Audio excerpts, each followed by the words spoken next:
Oof.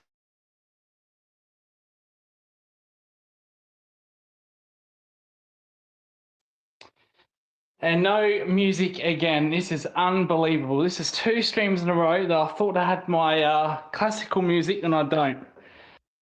Oh, welcome to, even regardless, welcome to a live stream. We'll post the link in the chat straight away. We won't muck around.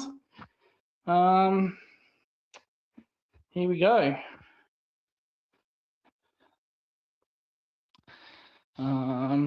Link is in the chat.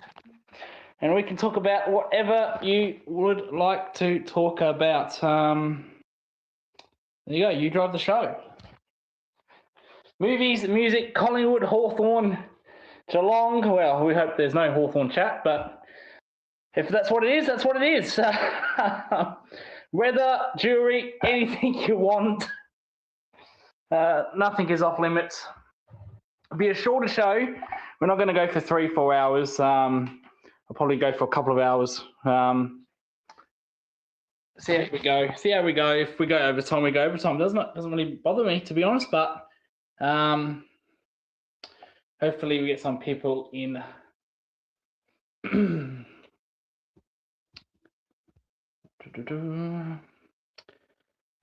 Geelong are set to be fined.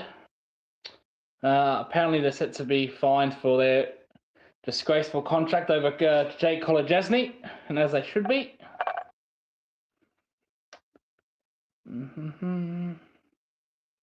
Butters has signed, or hasn't signed, but Butters now got a massive deal from Collingwood. The money from the Bobby Hill has freed up some money for Collingwood, and they're going to use wisely spent it on Butters.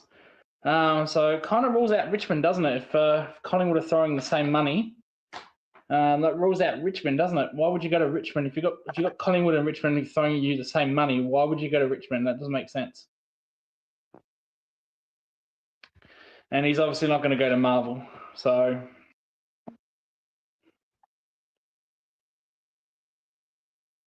Yeah.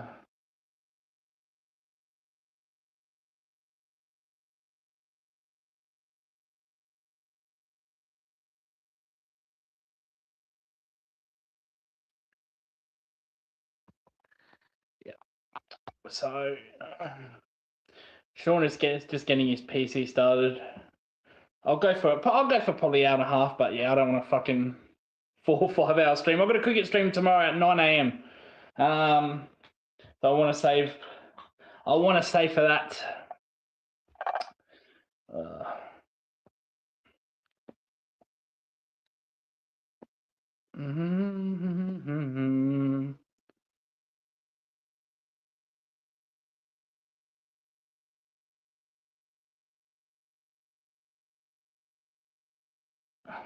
Might get Mr. NBN. Mr. NBN might come on.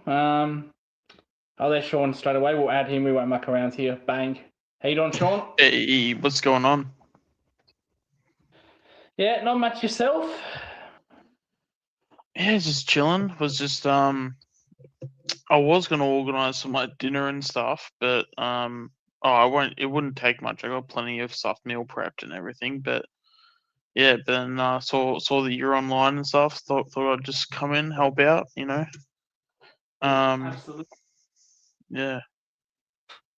We can talk. We can pick up where we left off last night with the movie talk with your Star Wars. You know what? It's actually the funniest part about that. I know I said a shit ton. I can't remember a fucking thing I said yesterday. I don't know if I just had one of those like drunk rants, even though I never drink, but like I remembered. I know I spoke a lot about it, and I think I went into a bit of a nerd sort of God, what do you even call it? Like, you know, it's like I was just talking just to talk, but like, and I remember I said a lot. But fuck, I can barely remember. I remember talking about the ending of like the Darth Maul show that recently came out. Yeah. But and then just go into like details of what makes Star Wars so awesome. But like, yeah, we had a dispute about. It wasn't a dispute, but actually it was going to be a dispute. Then we kind of, it was like we almost agreed with each other. You didn't like the Kenobi series. I thought it was great. You didn't like it. You didn't like the Ahsoka series. Not that you didn't like it. You said it. You said at the end of it, you thought it was just meh. Yeah, it was just bland. It was just like because I mean the whole episode was literally the ending of like Star Wars Rebels. Yeah. So I'm like, okay, that's like it's I don't know if it's like shot for shot, but the majority of the scenes from the first because it's going because obviously you had the because obviously Ahsoka was obviously in the Clone Wars, and Yeah. then and then I don't know if people are watching it. Apologies for like spoilers, but she pops up in the Star Wars Rebels show. Can't remember what season. I'm not that type of person. I don't go, oh, but in season 2, episode 17. Like I'm not that. I don't go that deep into it, but I know like one of the seasons, she comes in. I know she wasn't there at the start. It was one of those like it like finished off the season where they announced that she was like part of the crew. I think it might have been end of season 2. If you don't watch Rebels first, then you shouldn't be seeing Ahsoka second. Is that right, or is it the other way around? Well, timeline wise, Rebels came first, and then because Rebels, wait, no, am I getting that right? I think you are. Yeah, because Rebels takes place pretty much just before 4. Yeah. Because I'm trying to think. Oh, maybe I'm getting something else mixed up. Maybe I was thinking it was like Book of Boba Fett because Book of Boba Fett's after 6. Yeah. Like just after 6. Yeah. But no, like, and that's the thing. There is some like good stuff around it. Especially a lot of the animated stuff is very very slept on. Especially when it just goes into and it makes for those that if you don't know what Order 66 is, then I'll leave it at that. But it makes things like Order 66 so much better. Yeah. If you haven't seen Order 66, then you have no business watching Ahsoka and Rebels first, surely. Yeah. Oh, come on. Well, no, it's just I don't know. It's just especially as a fan, Can't be like if someone's going to watch it for the first time, you don't know when that's going to happen, right? Yeah. Well, no, I get that. I get that. But yeah. but like, see, a lot of people. I don't know if you watch people have these watch-alongs on their YouTube channels, but they watch the 80s, like the 80s and 70s movies first, the episode 1 through 4, 5, and 6 first. Yeah, 4, 5, and 6. Compared to the prequels. So it's kind of weird that they don't watch 1, 2, 3 first, and by watching 4, 5, and 6, it's actually kind of a spoiler. You kind of you kind of know what's going to happen. When you watch 1 and 2. But also, but do you know what the answer to that is? What is the answer to that, Sean? The answer is you don't watch it either 4, 5, and 6, 1, 2, 3, or 1, 2, 3, 4, 5, 6. The order you should watch it in is 4, 5, 1, 2, 3, 6. That's the order. Ooh, okay. So, and I'll tell you why, because, and again, I mean, if you want to know the answer to it, but you haven't seen the movies, all I've got to say is just obviously don't hear what we're about to talk in the next 5 minutes. But I'm telling you now, the right order is you've got my curiosity now. I'm keen to hear this, Sean. You got my attention now. Go ahead. Yeah, because really, at the end of the day,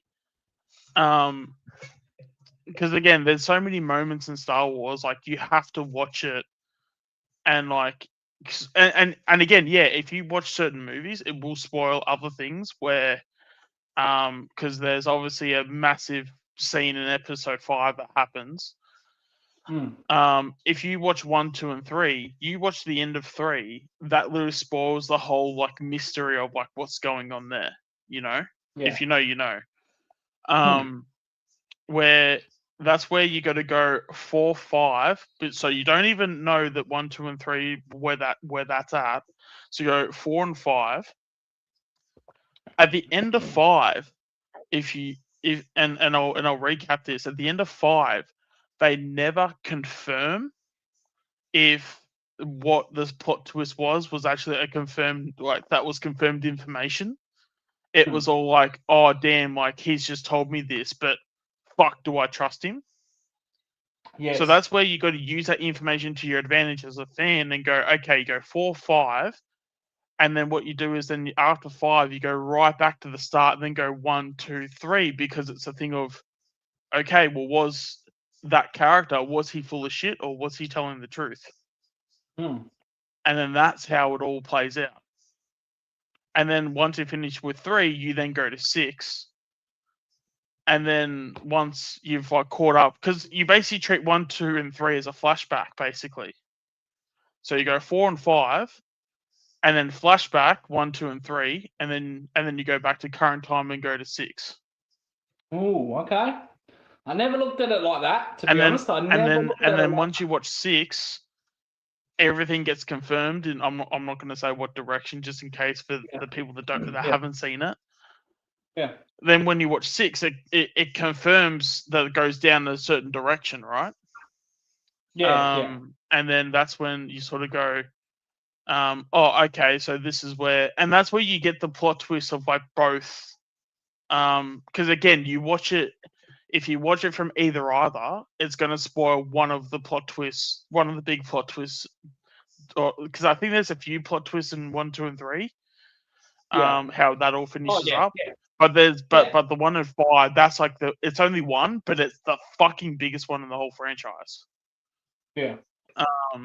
And and you know it's massive when like nearly every movie copies it and everything like that. So yes.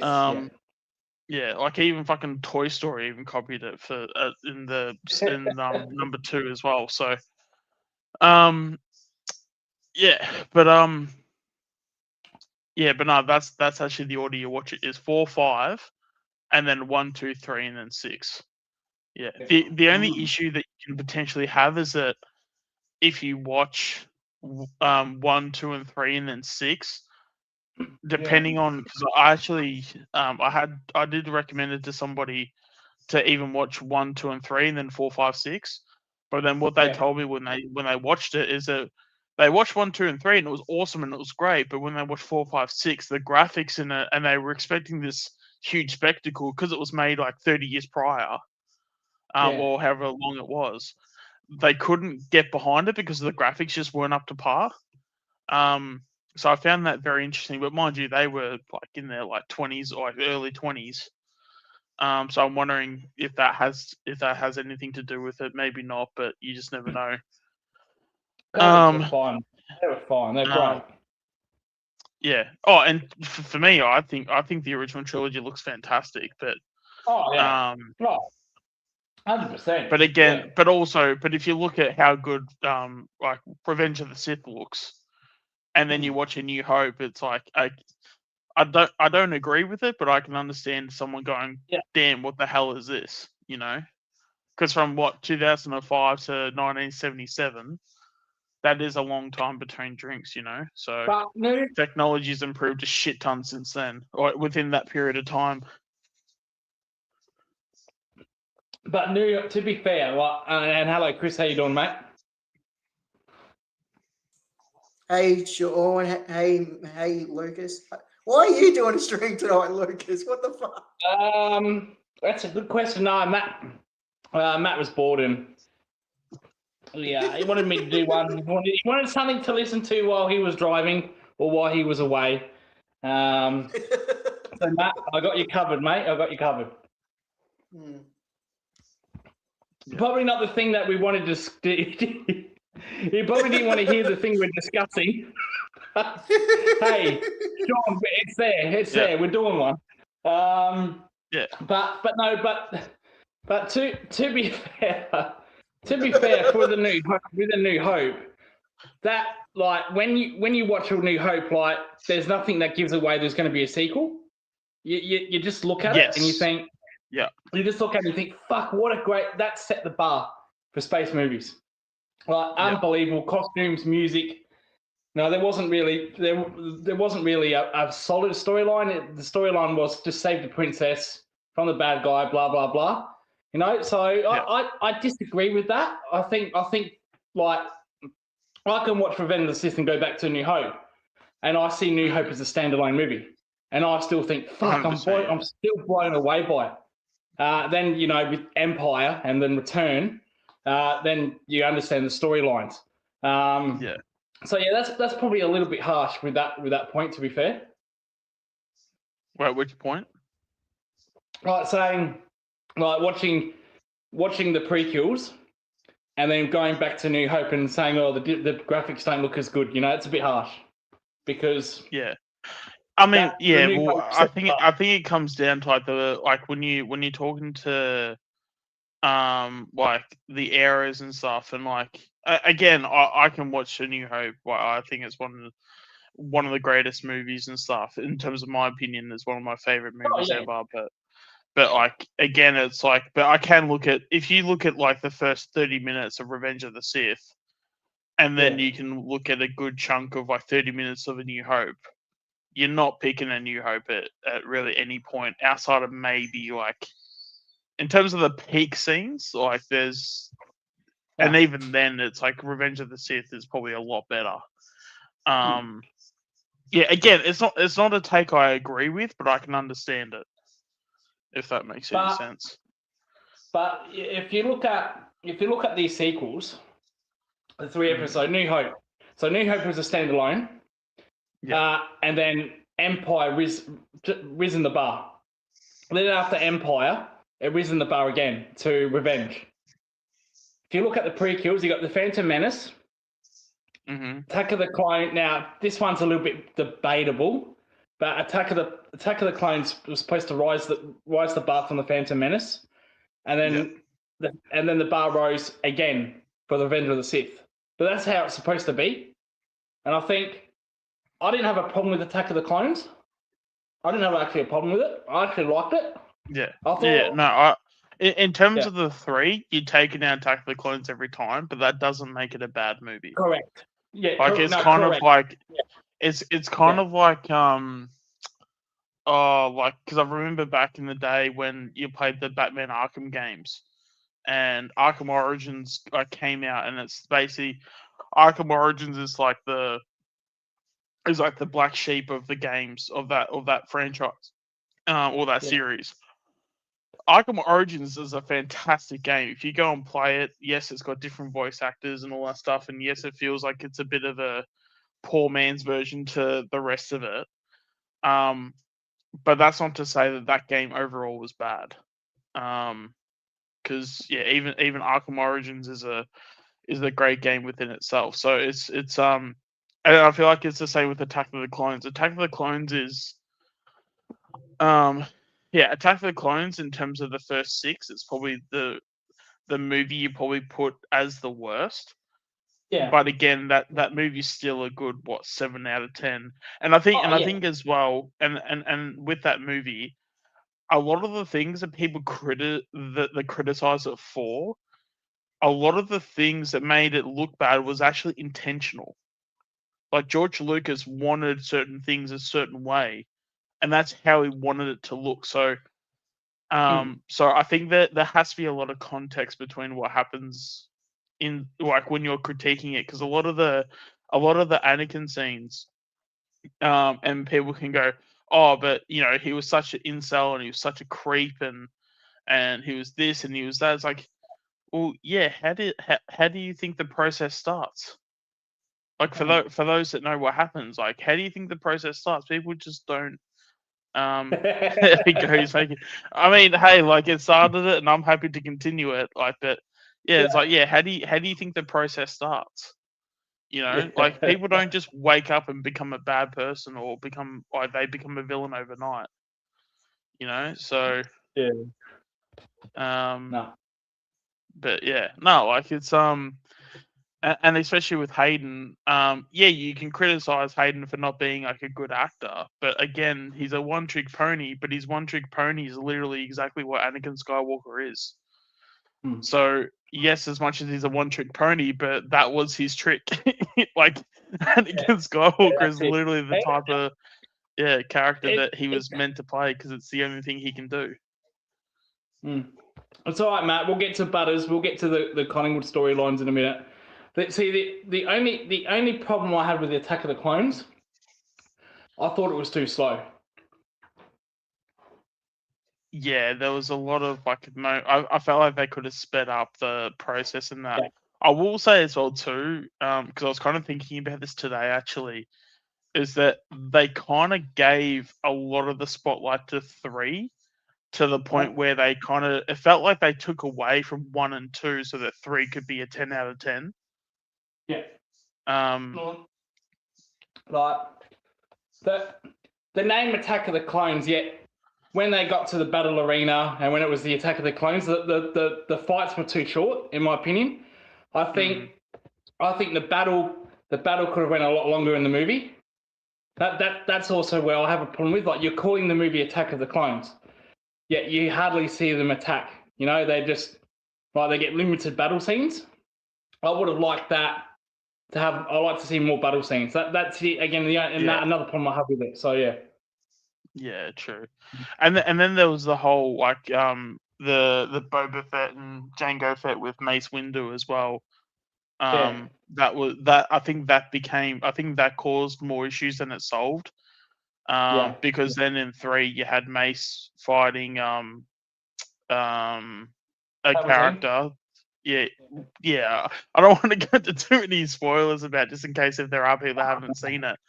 But like, yeah, obviously Mace fights someone in 3, and because they even in the TV show The Clone Wars, they had a whole arc where basically with Boba, like Boba's like trying to kill Mace, like he's trying to.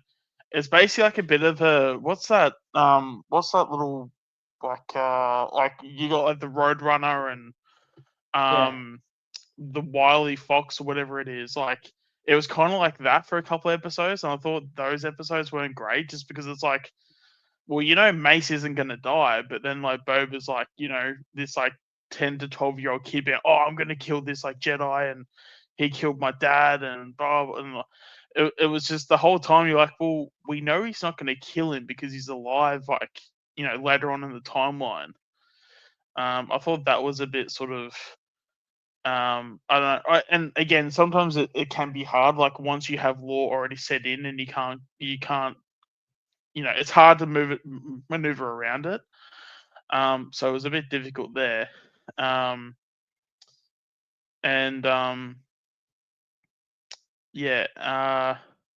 That's probably like the other thing we can have a discussion about is when it comes to Boba and Jango, who's actually the better fighter out of the two. Because in terms of how they deal with it, Jango seems because that's actually why he was the clone, was because Dooku basically because I did it in the Bounty Hunter video game where Dooku went out of his way to basically to go find Jango, and then he became the what's the word? He basically became the face of the clones because he was such a good fighter, and he had like awesome like genetics and skill and all that stuff. Do we think when it comes to Boba, do we think that he got to the heights of Jango? You read the comics, right? What's that? Sorry. You read the comics, right? The comics. No, I'm not a comics person. Oh, okay. Do you know about the story of Boba in the pit? Oh, yeah, I think so. Yeah, about how he's in the Sarlacc pit for a while, and then he sort of and he got himself out of it. Yeah. Yeah. So, if you want to count that, I think Boba. In the movie, you saw a bit more what Boba can do compared to Jango. Yeah. So you saw Boba, be the bounty hunter that he is. Follow a ship around the galaxy, No, stealth. You know, you saw what his role was supposed to do. With Django, it was kind of like limited opportunity. Like, yeah, he fought Obi-Wan, and then that was about it. And then he escaped, and whatnot. So yeah, I thought that was pretty limited. Many's in here said no wonder there were no one on Anthony's stream. Lucas is approaching viewers fucking list, buddy. Yeah, no, we approached all of his 5 viewers. Yeah, it's a shame. Yeah, it's a shame. It's a bloody shame. Fucking how many? Let's be honest, Lucas. Everyone would rather be on here because it's more positive than be on. Notice, I like Anthony, but no one really wants to be on there if there's negativity. They would rather be on your stream because it's more positive. Fucking hell, mate. And we get to talk about Star Wars, Chris. Yeah, would you agree with that? Yeah, I mean, Anthony's never spoken about Star Wars before. Contribute to the show, Chris. Speak about Star Wars. Oh, it's better than Anthony stream who wants to be on there when it's negativity with Teresa and Stewie and fucking Boomer. Who wants to be on there? I would rather be talking about Star Wars being on with those pricks. Yeah. All right. So, Chris, what's your favorite movie out of the series? Yeah, talk, Chris. Yeah, you contribute to the show, Chris. No disrespect, but I've never watched Star Wars. Wait, didn't you just say it was your favorite thing? I'm learning about Star Wars as I go along. I'm learning about Star Wars as I go along. I'm learning. Yeah. Bloody. That's all right. Well, Mate. it's not my fault. I never got into it. My brother. No, I'm just saying. I never got into it. It. I'm not criticizing you for not watching it. I'm just saying. I'm just saying. If you need a teacher, like, I mean, I'm available. Yes, and I'm glad you're my teacher. I'm glad, but the fact is, I'm glad. But the fact is, no, I would rather listen to this than be on Pies Footy, where I have to be there with Teresa, fucking Boomer, and Stewie. I would rather be here. Yeah.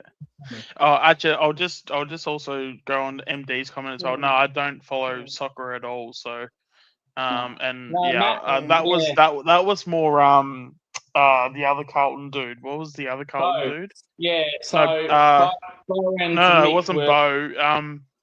Peter. Peter V. Yeah, it was Peter V that was the. Did he say he was Heidelberg or something like that? Anyway, it was. I don't follow soccer either. I don't follow soccer either. No, Peter's South Melbourne. And Mick was talking about the local league, or tier 2, whatever you want to call it, and Bo said that if it all works out, they'll face each other. So yeah. But I'm like Sean. I don't follow soccer either. Since it's left KO, I don't follow soccer either. I'm like Sean. I don't follow it. Oh, yeah, there was at one point. I feel like there was at one point I followed Aston Villa for like 3 years because I used to follow Liverpool.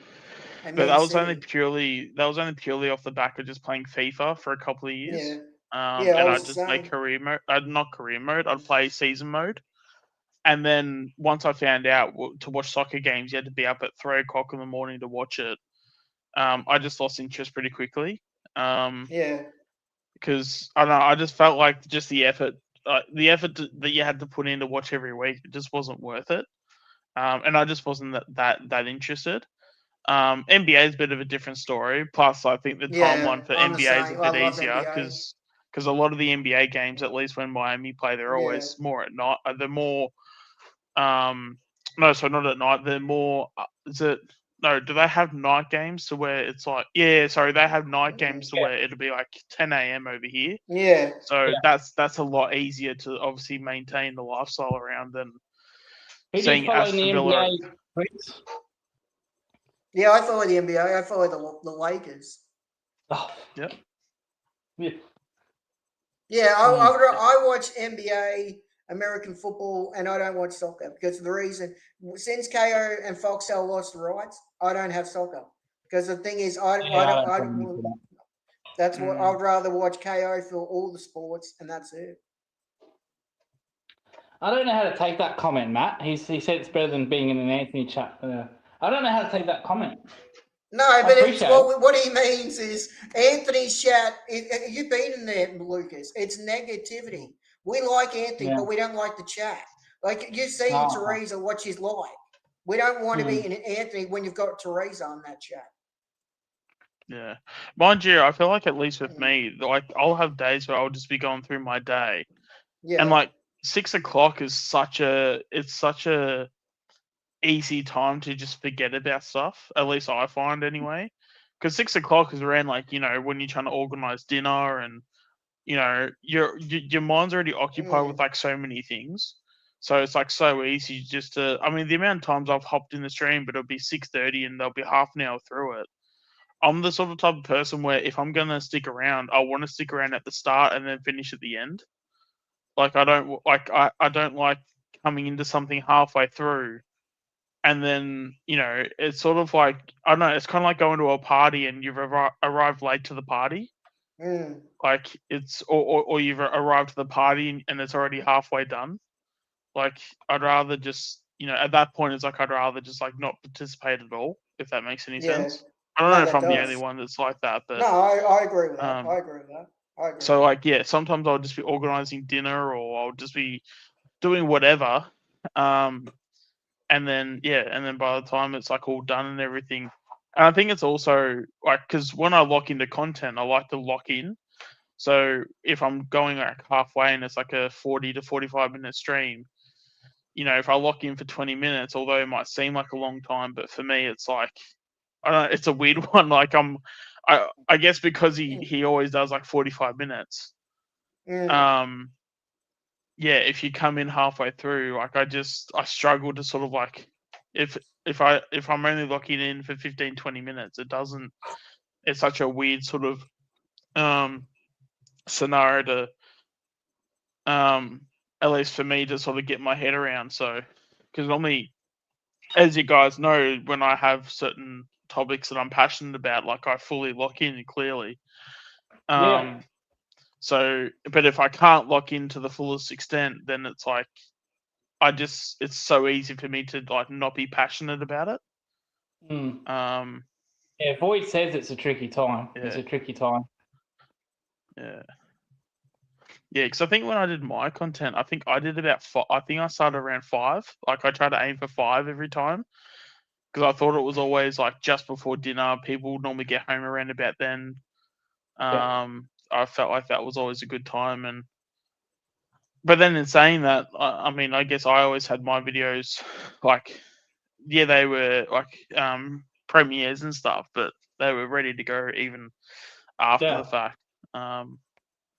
It was actually kind of funny because it was actually kind of funny with one of the because when I was doing my training videos, I actually had there was like a group of 3 people that came up to me, and they were telling me about how when my videos would come up like through training, like they'd be like an hour and a half.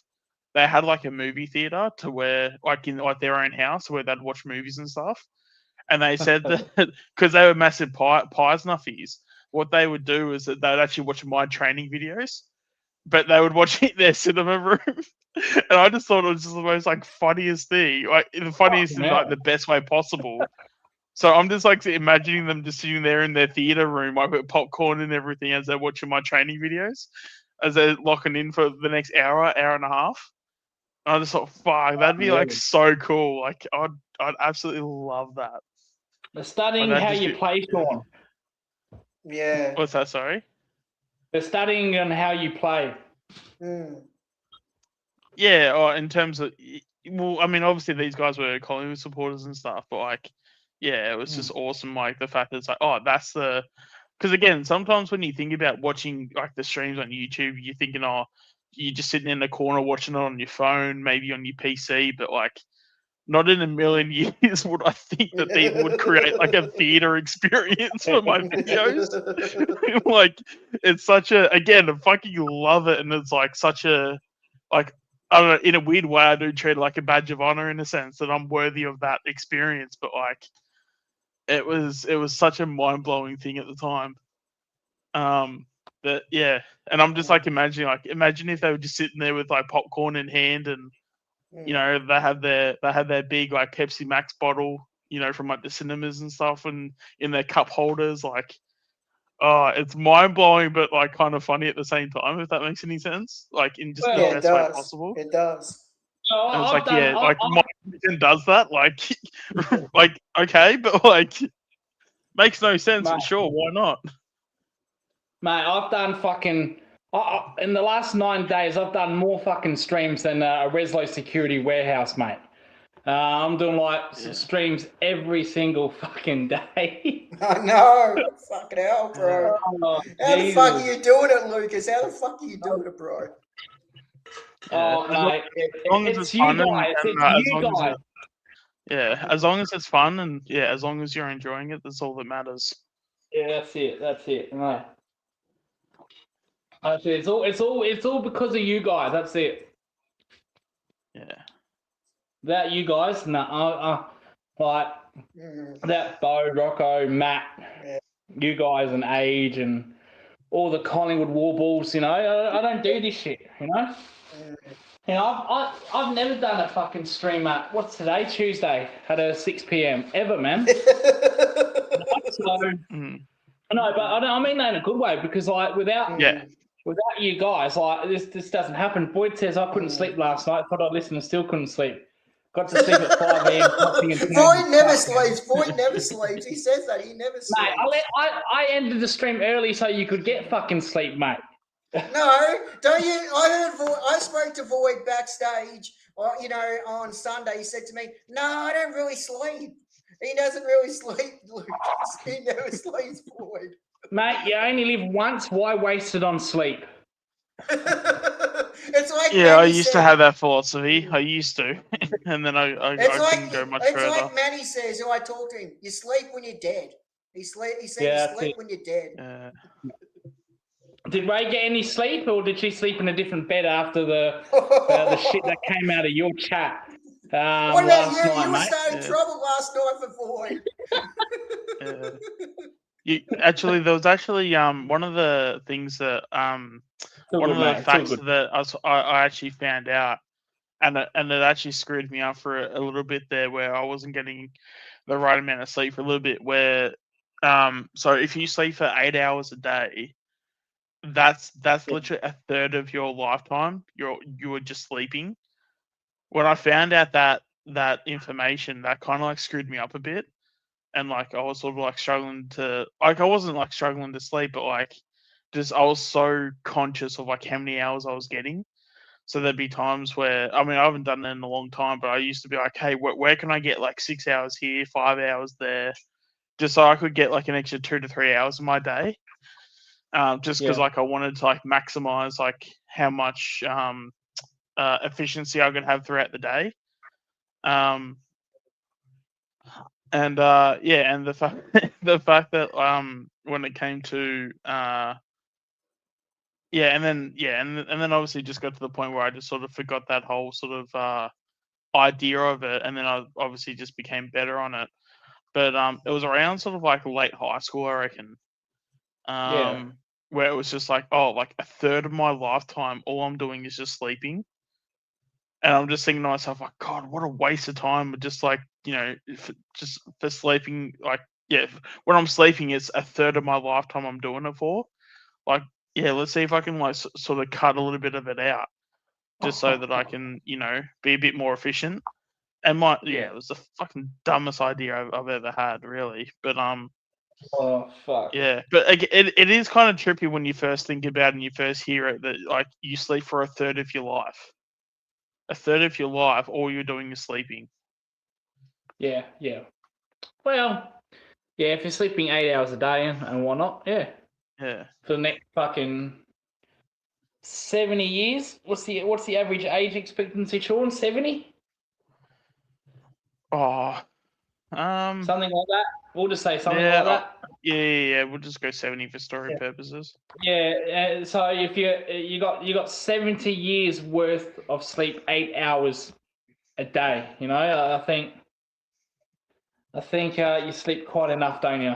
If you put it like that. Well, then how's this? So if you live to 90, if you live to 90, you would be sleeping for 30 years of that 90 years. Well, Jesus. Well, Matt says 80, so the life expectancy is 80. Fantastic. Yeah, I would have said Yeah, 80, but again, like it's But again, if you live to 90 and you sleep 8 hours every day, you've slept for 30 hours. For 30 years in your lifetime. God wakes us up when we've had enough sleep. Sometimes this might be 3 or 3 hours or 7. We don't need Asia. Matt needs Asia. That's where Matt lives these days. He lives in Asia these days. We don't need as much sleep as we think, and definitely not 8 hours. Okay. I'm pretty sure that's the philosophy I had when I was finishing the end of high school, and that worked out really well. Yeah. Yeah. See, now I notice everyone's coming on here now. The viewership's gone up a little bit. Fucking hell.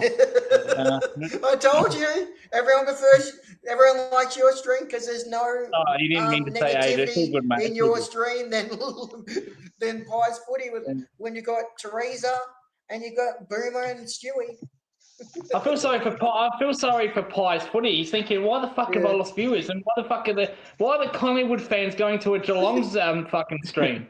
Why are they going to Geelong?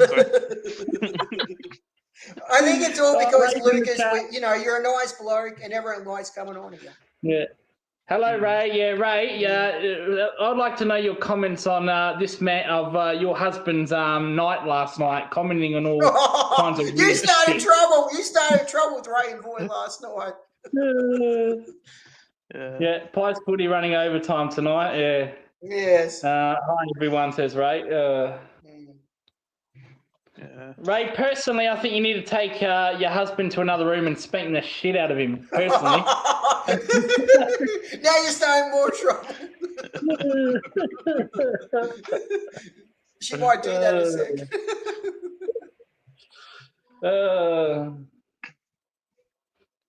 She was asleep next to me, didn't hear all the madness. Fucking hell. Well, we can definitely replay it. We can definitely replay it. Talking, Ray, he was talking about sex. Yeah, he's dead. Well, we don't need to bring it up. Oh yeah, he just brought it up. He's so dead. He's about to get a slap on his face across his heart. That's all right. We won't go into the details. No, I didn't, but nothing surprises me. He was talking about all these favorite. Start running. Boyd, start running. Lucas is going to start trouble for you. Ray, he was all right. To be fair, he was all right. He was all right. Void, until he then started to comment all the women he'd have sex with. In fairness, all the chat in the last 5 minutes have just been rumor and speculation. Void, start running. Ray's alleged. It's all alleged. Yeah. In fact, I don't even know the 80s women he brought up. It's alleged. I don't even know. I forgot the name. Boy, Debbie Harry. Oh, he's not even. Debbie Harry. There we go. It was big. You started talking about it. Yeah. And then he mentioned Pauline Hanson, which got both. I'm just joking. Lucas just kept going and going. Boyd's about to be slapped. He didn't really. He didn't really. You guys went through the spank bank deep cuts. Yeah, that's it. Yeah. That's it. But no, look, you do these. You do these, get people on, and it's great, isn't it? You talk about what you want, and last night I thanked everyone in the fucking stream, right? Don't know if you remember this, Sean. I thanked everybody, and then I forgot fucking Age. I forgot Adrian. I was looking through the chat. I was looking through the chat, and I was like, okay, let's see here. Yeah, there was Connie, because I said to you, was Lynette in the chat, and you said no, and she wasn't. And I thought, okay then. And then like when I ended the stream, I woke up and Age already had a comment. He said, you fucking thanked everyone else except for me. And I thought, fuck, I didn't see you in the chat. Damn. Mick got so excited he had to go to his car. This stream is just like last night. We've started from last night again. Oh, gee, yeah. Yeah, no, you had to drive around the block, but for some reason it took 2 hours. Yeah. what was with that, though? Sean, you said those Princess Leia hair buns that he had on his ears. Oh, yeah, with the headphones. Hey, everyone, listen to your late night stream. Oh, see, I just mentioned Connie and she comes up, bang. Hi, everyone, listen to your late night stream today. Shit, you guys can talk. Fucking hell, mate. Yeah, it's a skill. I'm trying to figure out if it's a blessing or a curse. I still don't know which one it is yet. I'll let you know when I know. Yeah. Mick has some long smokos. Yeah, he does, doesn't he? Yeah. Fucking hell. And Connie, as I said, if you're watching our show on replay, seek help. You should not be listening to that. Everyone seek help. Everyone seek help. All right. I'm going to be back in 5 minutes, guys, so you two can drive the show for a little bit, literally. Right. Welcome to the Collingwood Zone. We're taking over.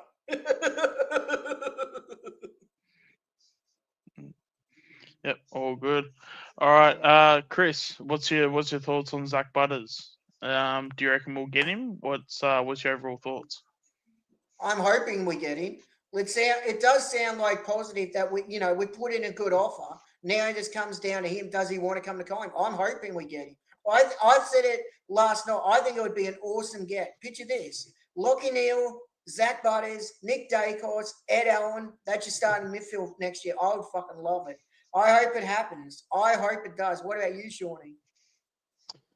Oh, I mean, I would love Zach Butters into the club for sure. I don't know. I seem to have a bit of a I did seem to have a bit of a not delayed reaction, but a bit of a yes, I would love Zach Butters, but at what cost?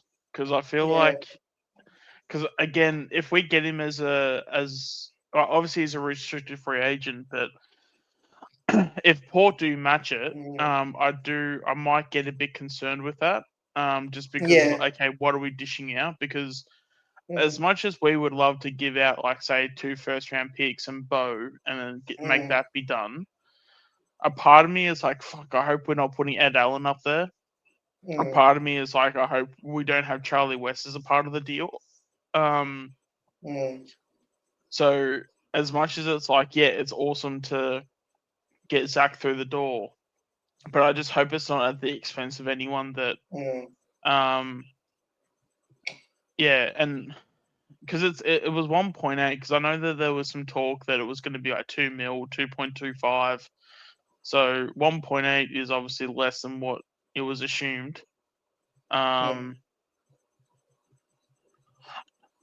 They've structured it so Port Karma. Well, yeah, that's probably the other thing too. Is that so? I guess we paid him so much money. I guess they have their own cap at the moment. So, so even if they match, they'd probably go over in terms of the salary cap. Then, yeah, they would. Yeah. Okay. Interesting. Yeah. Well, that's If the club have done it in that sense, then yeah, they've definitely cooked for sure. So then, yeah, Port might be forced to then not match then. Well, the way it worked, I heard it last night. They have to match everything we said. We're going to give Zach Butters. Everything we said, they have to match it. If they can't match it, we get Zach Butters and they just take the pick. Yeah. Because I think as well,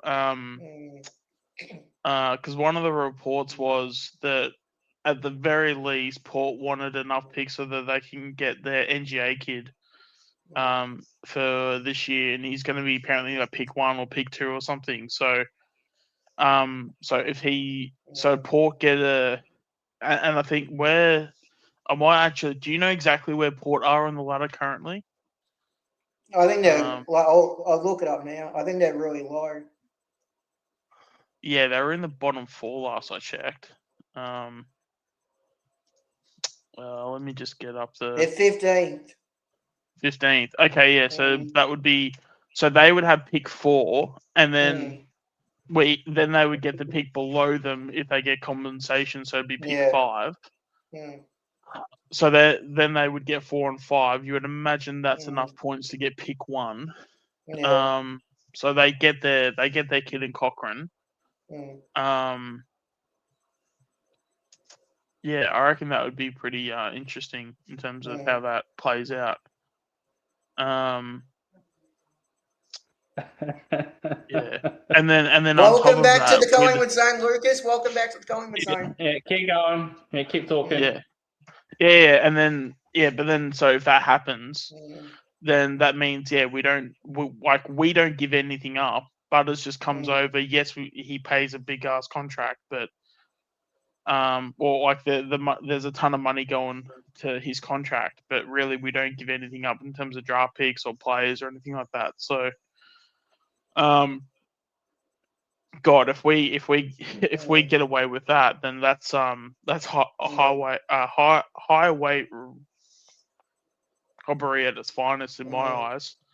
Yeah. Although that contract is going to be a lot, but God, imagine Butters, Dacos, and even Neil in the middle. And then but that's not even talking about Ed Allen. That's not talking about even having like Anderson, being like a part-time mid. God, that's not even mentioning DeGoey. Like, I really hope if we get those two, and then we even make DeGoey a not full-time forward, but a 80-20 forward mid, that would be insane. Yeah, and then just trying to think like who else. I mean, Swaddling could potentially maybe get some minutes, although there wouldn't be much Gus. left You've got over. Gus too. You've got Gus. Yeah. No, I mentioned Gus.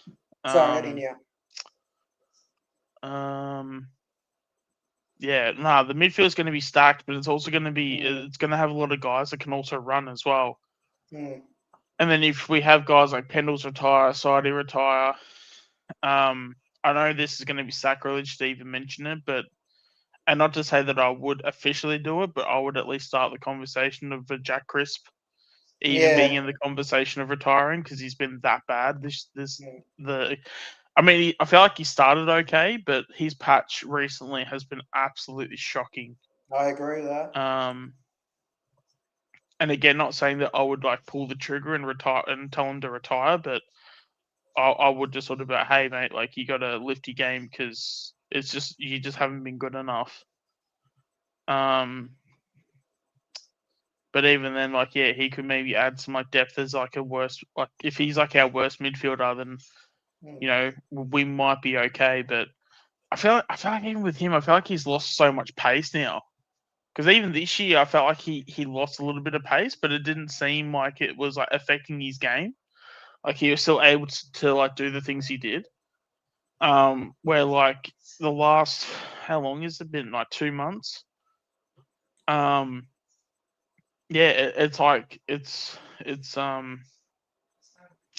literally felt like he was I feel like he's like half the pace he was like last year, and even last year I felt like he slowed a bit. I feel like he's even potentially it's nearly to the point where he's even competing for Pendlebury for pace. And when you're in that conversation, that's a big concern. Do you have anything to add on that, Chris? Well, I think I agree with you. I think Pendle, Sidey, and Cripsy, of course they should retire. I hope we do get him. The thing is that worries me is one thing. Does he want to go? I understand Richmond are not a good club, but that they're going to give the most money. Then you've got Geelong. Does he want to go to Geelong? I hope we do get him. He would be a great get for us. That next year, I said it to Lucas last night. Would Geelong want to play with Lockie Neal and Zach Butters in our midfield next year? And Lucas thought, shit, I don't want to play against that next year. Didn't you, Lucas? You want to play against our midfield next year?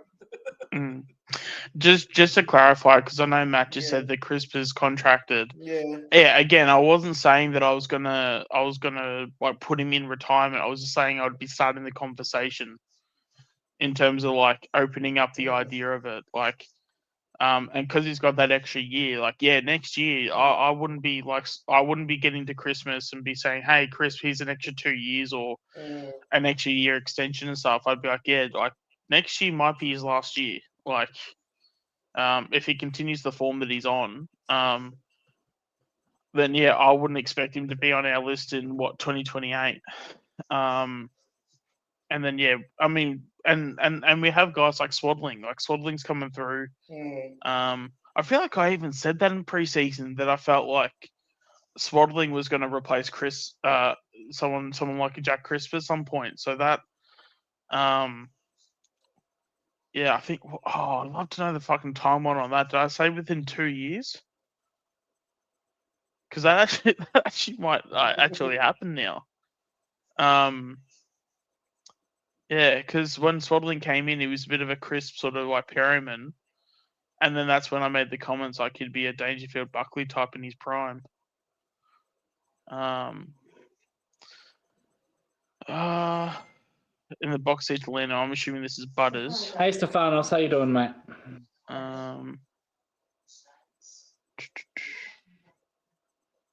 Yeah, and that's the other thing too. Like when it comes to Collingwood, we don't have a history of getting someone like a Butters.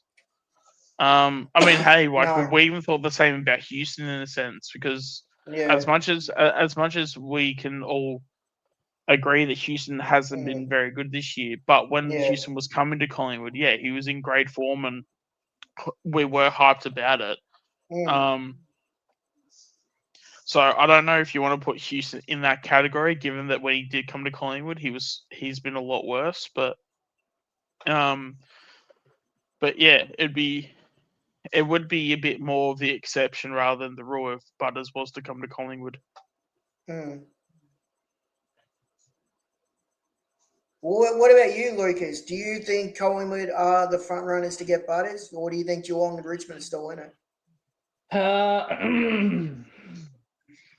If Collingwood are throwing the money close to the money that Richmond are throwing, I don't think why would he go to Richmond? Like that doesn't make sense. Yeah. So unless you really, really like stupidly rate the young kids coming through, and you think they're going to come, because you could make an argument where you could kind of be like, hey, these kids are really damn good. I mean, how old is Butters? Is he 26? Yeah. Okay, so in 3 years' time, he'd be 29. In 3 years' time, all these kids are playing their first year, so 3 years' time, they'd be in year 4. By the time he's 29, he could then compete for a flag. But then again, I don't know, I feel like when these guys leave, they want the success straight away. Like, you want to go to a Collingwood and a Geelong, like, you know, teams that are going to be up there, like, straight away where there is no growing pains. You know, and I guess like Dogs could potentially happen, but again, like who wants to play at Marvel? Like no fucking way. And I mean, you could have made the argument pre-injury. You could have made the argument pre-injury that okay, but he's just such a super fan of like the Bulldogs and stuff, and he loves Bond and all that stuff. But also, how long has Bond got, by the way, too? Like, he probably wouldn't have long. And now, like, and I'm not saying he's got PTSD over it and stuff, but he literally has done an injury at Marvel Stadium. And so he's going to go from Adelaide all the way to the Bulldogs, and he's going to use the ground where he got injured from. That's going to be his main home ground. Yeah. But that doesn't make any sense. No, makes no sense. So unless if he's like a massive like footy nuffy and he's a Bulldogs nuffy, I can't see him going to. At the very least, I can't see him going to the Dogs.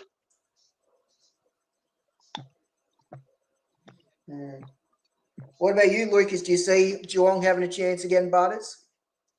Yeah, they're well involved, well into it. Yeah, for sure. Absolutely. No, it's a bit harsh, Matt. We're not a paddock. And Geelong's a good ground. You've got the country lifestyle. It's a lot where the ground is great. No, there's hardly been ever problems with the ground. There's been a couple of times with the Footscray where it's been muddy and that. you don't get injured much like you do on Marvel at Geelong. That's for damn sure. How often have you been there, Lucas? 0.0. Yeah. Geelong will get merit. Would you like that, Lucas? Merit? You know what? That's actually half a bad shout. Like that's actually. I not agree that with bad the void shout. on that. I agree with the void on that. Because I reckon Merritt will want to get out. But I say that in Yeah. terms of Geelong would probably get Merritt, but they would also get Merritt on a way cheaper deal. They would. Yeah. Essendon will just go, we just want to get rid of this guy. They do. It's a waste of our time. Why It's a don't waste you of go his. after Merritt? Why doesn't Collingwood go after Merritt? Because we'd be dumb enough to give Essendon 2 first-round picks. That's true. I agree with that. We're What not going to about give you, him Lucas? two. No, we're not going to give him two No, first-round exactly. picks. But no, because there won't be much interest in him. Yeah. Geelong will go. He's a late first. Take it or leave it. And then he'll go to Geelong. So like they'll work their way through like the process, and Essendon will go, well, we want like 2 firsts and a second, and Geelong will go like, mate, you guys right? Like, nah, he's a late first round pick. Take it or leave it, and and have a smile on your face because that's the best you're gonna get. Well, that's the question I was going to ask you, Lucas. Do you want him at Geelong? Not really. No, we got 3 different types of midfielders. If we were to get Merritt, we'd have to release probably Atkins or Mullins, and I think Chris Scott likes a target, and he likes a defensive inside midfielder. So probably it just doesn't suit our needs, to be honest. But like, wouldn't he be, in terms of the inside mid option though? Wouldn't he be your best option if he was to go? That's what I'm thinking too. So unless if he's like the second or third, what's that? Yeah, he doesn't play defense though. He's not a defensive mid like Atkins is. If he averaged 5-6 tackles a game, that'd be fine. That'd be fantastic. Like Atkins is in the top 5 tacklers this year. So if you were to put Merritt in that, if you were to say like Atkins goes out, like skill for skill, Merritt's a shitload better. Shitload better than Mullins. Shitload better than Mullins as well. But Mullins is the number 1 tagger in the comp, and Tom Atkins is in the top 5 for most tackles in the comp as well. So you're losing a valuable thing if you bring in Merritt. And I'm not sure. Zach Merritt, a explosive runner. That's so basically he's kind of like Adam Treloar then. Would that be? That doesn't seem right to me. I've always thought of him as like a bit of a he accumulates the ball, but like I've never thought of him as a. Mind you, I don't watch many Essendon games for. Void would know. Void would know for certain reasons. Void but would know. I don't know. I've always looked at him. Yeah, because he's a bit of an inside mid that sort of accumulates. So like a bit of a Tom Mitchell, where he can win the ball, but yeah, I mean he can like run, I guess, but like and he can take the game on sometimes. But I don't know. I never looked at Merritt ever and thought, like his running's like explosive, if that makes any sense. Oh my god, yeah, that's actually a huge fucking point. Bucks is there. You might be getting him. You might be getting him, Lucas. Void, ask Ray if Merritt can play on a wing. Because we've got Dempsey, but we don't play anyone on the other side of the wing. We run players like Smith plays a little bit on the wing at times. O'Connor. We don't really have another second winger on the other side, so maybe Merritt can play on the other side as a winger. I'd say no. I feel like he's one of those he plays the one position. Yeah, exactly. I feel like he plays the one position. It's kind of like even Long. Like Long has been pretty bad for the majority of the season, but then we finally played him as an inside mid on the weekend, and he was nearly like our best player. He's just one of those guys. If he ain't playing in his main position, he's just no good to anyone. Yeah, see that? Yeah. See, there's no doubt skill for skill. He's better than Mullins.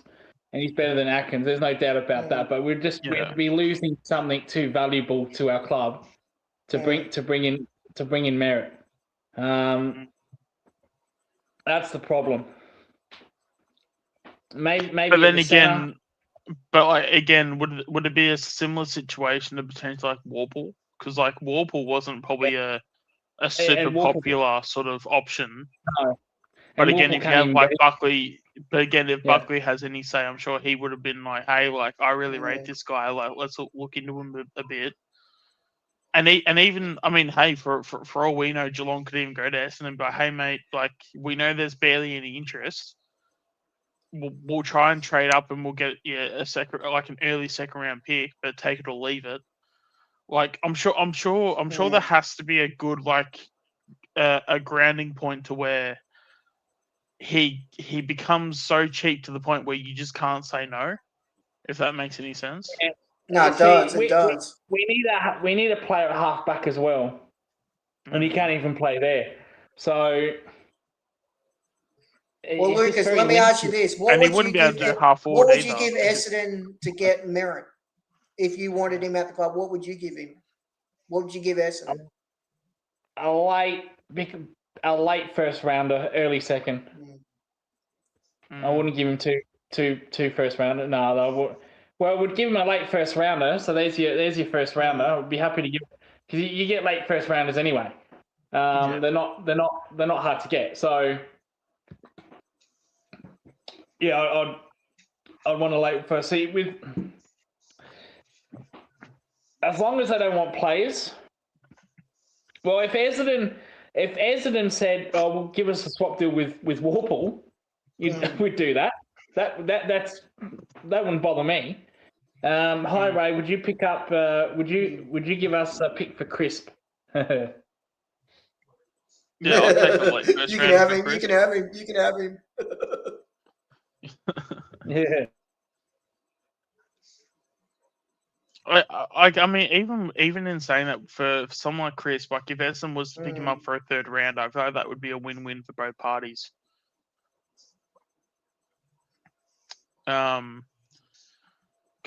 especially with because again, there's when you go to certain teams, there's like a different standard. Like if you go to Essendon, like Crisp could probably be in their top 6 to 10 players, but if he's going to Collingwood, he'd be struggling to be in the top 15. Where are the talks, Void? I mean, Sean, where's the talks with Pendlebury and Sidey? Are they going to be at the club, or is there any talks of them going to Essendon? Well, didn't Pendles on the front bar say that him and Sidey are going to talk about it at the end of the year? Well, it's almost at the end of the year, but so I thought they would have spoken about it. Yeah, but like when the season finishes, though. We'll do a swap deal for Bose. We can easily give Essendon that. They need experience. That frees up $400K for us. Yeah. Yeah. I tell you what, though, I am. This is a little bit of a side note, and obviously different conversation with different player, but I just feel so convinced that Houston's gone, and so I think it's more he's going to go to Tassie, and I know it sounds so simplistic, and it's like and yes, all I'm doing it is just basing it off the Hinkley coaching Tassie, but I think he's going to go to Tassie, and I think he even knows it now. I think that's why he's been so bad this year, because his heart's not in it. He just doesn't seem invested enough. Houston. No, just on Pendles. Did anyone catch his watch along with the West Coast game?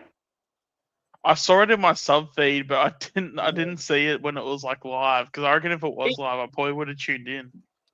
He did about 4 different streams, so that he'd go to quarter time and then end the stream, and then make a new one, and then he was eating half the time. He was eating ice cream or some shit, and he wasn't even commentating. He was just saying, "Oh, well done here," Oh, it's hilarious. Yeah. There's Age. There we go. See, I forgot Age last night. So, Ace, Yes. we'll say it nice and early for you, mate. Thanks for coming in. There we go. We got that out of the way. Well We done, always make Lucas. it up. I did, but only at the start. Yeah, would put the glass on. Well, that's all he was doing. He was just eating, and he was ending the stream every fucking quarter. Yeah. I didn't understand that. I'm like, mate, you don't have to end the stream. Like, you can just pause it. Like, Yeah. what are you doing? I've also found a lot of players have been going down the YouTube route. Like even Q, Quainer has a YouTube channel. I think Dacos has his own channel. Yeah, Isaac Heaney does a lot on his.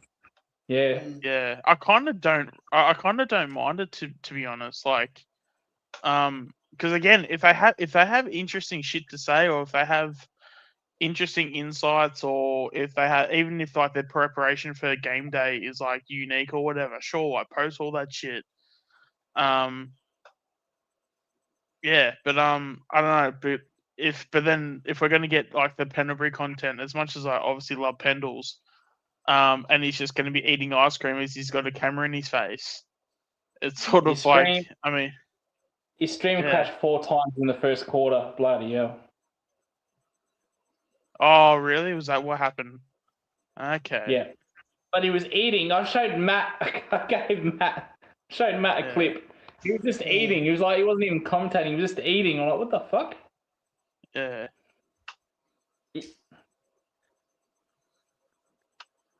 Pendles is great, but he's not. Pendles is very much. I don't know. He's very similar in Tom Mitchell in that aspect. Like he's very much like a robot. Awesome person and great guy. But yeah, he comes across as a big robot. He was eating carrots. Fuck me. Yeah. Although I would love to know like his process when it comes to the food, because I'd imagine he'd be the type of person that would still like weigh every single bit of food he has. Mind you, I feel like I've been doing that a lot lately, but so maybe I'm worse in that regard because I'm not playing AFL at the end of the day. So what reasons do I have? But yeah. Well, Sean, let me ask you this question: if we get Butters and Neil, who's going to be our key forward then? Don't, like a lot of people keep saying we need a key forward. Do you think we should go for a key forward too? Well, Jake Riccardi, that's who we should be going after. That's the guy I want. That midfield makes you an instant contender. Yes. If you can get it. Neil, Nakos, Butters. But the other thing, but also as well, you can take 1 or 2 of them out, and like you won't sacrifice anything. Like you can put Ed Allen in there, and you're probably not losing anything. I would even argue, and yes, I'm only going off one game, but like hear me out on this. You could even like throw in like a Ned Long in there if he's purely playing as an inside mid. Like, so let's just say like if Neil was say like because of his age and stuff, let's just say he's not like ready to go 1 week. You could like throw Neil like in the forward line, and you could even put like say Ned Long in the middle and have him be the bash and crash person in the center. Yeah. And then it still looks like pretty decent still. Because Pendles will probably be gone, Sidey's probably going to be gone, Crisp too, or not Crisp, but he won't play much midfield time if they're there. But even like DeGoey can go down forward. I'm sure there's a midfielder I'm missing though. DeGoey, Allen, Long, Pendlebury, side bottom. Well, they're not. Side bottom's on the midfield. No, I think you got a more Swatling. Yeah, I mean Swatling's touch and go, Gus, and then Gus. Yeah, probably Gus is probably who I'm thinking of.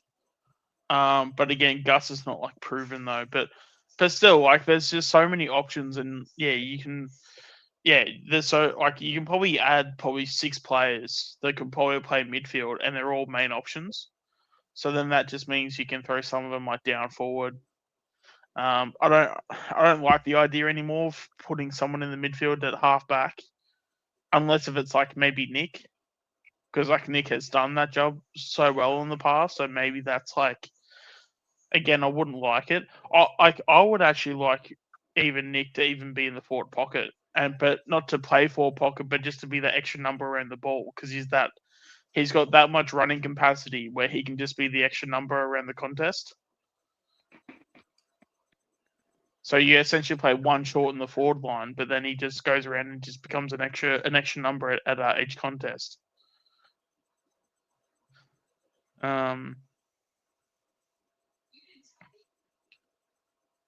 Maybe things have changed that we've got the number 1 rated forward of the last 8 weeks. Yeah, it certainly helps. Yeah, isn't it so good to see McStay play well?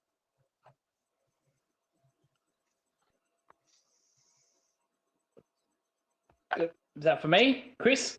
It's for Chris. Yeah. Oh no, I was just saying this in general. That's what I was Like, thinking. I was thinking that like, too. isn't it so good that, you know, McStay? Because I mean, I always rated McStay and thought, you know, it would be so. Because yeah, the second we got him, my first thoughts was, oh my god, we finally got, you know, a forward, a genuine like key forward at a key forward height, and Yeah. you know, I agree. okay, now hopefully we're not fucking around when it comes to key forwards anymore. Because again, like, I liked him at Brisbane. He was always, and again, people were always thinking of him as a third tall. He was the 5th option. Like even like like a Cam Rayner was more of a preferred target than him at Brisbane. And he would still get his 26, 28 goals a season. So yeah, and I always kept saying to people, tell me, in terms of a 5th forward in the forward line, tell me how many 5th forwards get 26 to 28 goals a season. Because if you look at most forward lines in the whole entire comp, a 5th forward would be lucky to get 15 goals. I agree 100%. I'm impressed with McStay. Like, he's become one of the best forwards in our side. Like, he's very reliable. When he has a set shot, you always know he's really going to kick it. So I agree with Sean. He's a great forward for us now.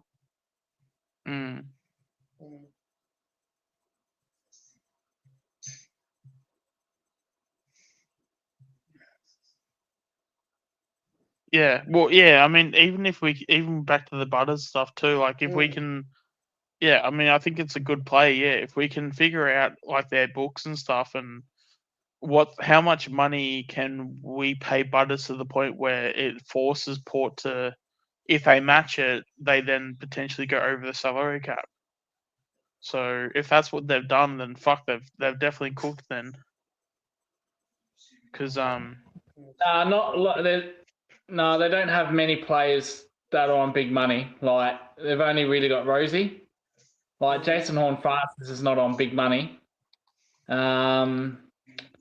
George Diartis, he's probably on 750. So no, I think when it comes to salary cap, I think they might be all right.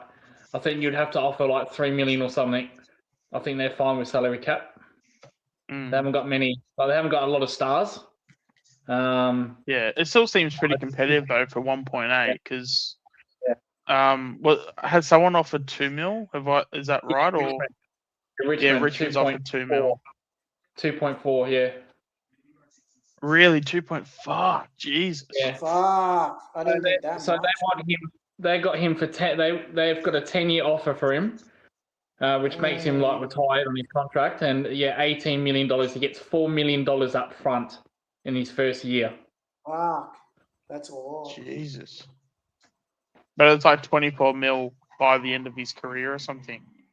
Yeah, but he gets 4 up front though. He gets $4 million up front. Yeah. So he'll get 4 million before he even plays. I think just on MD's comment, is he really worth that much coin? I think it's just more the fact that Richmond can afford the 4 million up front. Yes, and it's more because they've just got so many kids, and the kids aren't going to be on much money, so you might as well. It's kind of the same thing with the twin from fucking Essendon, and Mackay. You sort of pay his first year where you pay him like whatever it was, 1.5 mil, but then because you've already got a shit ton of like money up front, you then pay him cheaper in the back end. And because they're not, because with Essendon, because they're not really outside of probably merit, they're really not paying anyone like big cash. So, and mind you, like there's a big difference between Mackay and Zach Butters, but when it comes to Richmond aren't really going to be paying anyone, a big contract. 2.25 average over 8 years. We can afford that. Yeah, we can. Yeah. But Stefanos, I mean, 4 million is also 4 million too. So I don't know. That's to get smashed every week, and you're getting 4 million. Like it's not too bad money. Yeah, the reason why we can afford it is because of the Bobby Hill contracts off the books, and also because of Grundy and Treloar. They're off the books. That's why we've got all this money for Butters and Lachie Neale. That's why we've got all this money to get all these. That's why we can offer Butters so much money to Collingwood, because of those contracts are off the books now. Yeah. And then I feel like if we're offering 8 years as well, like the cap goes up every year. I mean, supporters, opposition supporters, were trying to laugh at us about like the Dan McStay contract, and now we pay Dan McStay $600K, and it's like, look at $600K now. $600K, it's like, not that you'd be saying they're in like that's like VFL money, but fuck, in a few years' time, that actually might be a top end VFL money type of contract. It's kind of crazy. Like, and again, I even go back to 2015 when we signed up Chris Mayne and Wells. That was that was the Zach Butters deal back in 2015. But it was only $400K.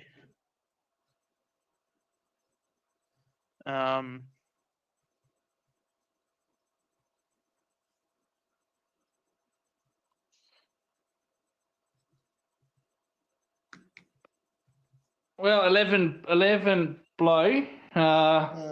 More than welcome to elaborate on that. Yeah, there's always a link as well. We can always discuss opinions. Yeah, if anyone else wants to jump on, there's a link if you want to jump on. Yeah, also phasing out veterans last year and this year replacing with rookie contracts. Yeah, absolutely. Because as much as if you're retiring, say Pendles and Sidey, like they'd probably be what, 300 to 400K each. If they're say 400K each, that's 800K in the cap. And as Matt was saying, like you get some draftees. The draftees are only going to be on about 100K.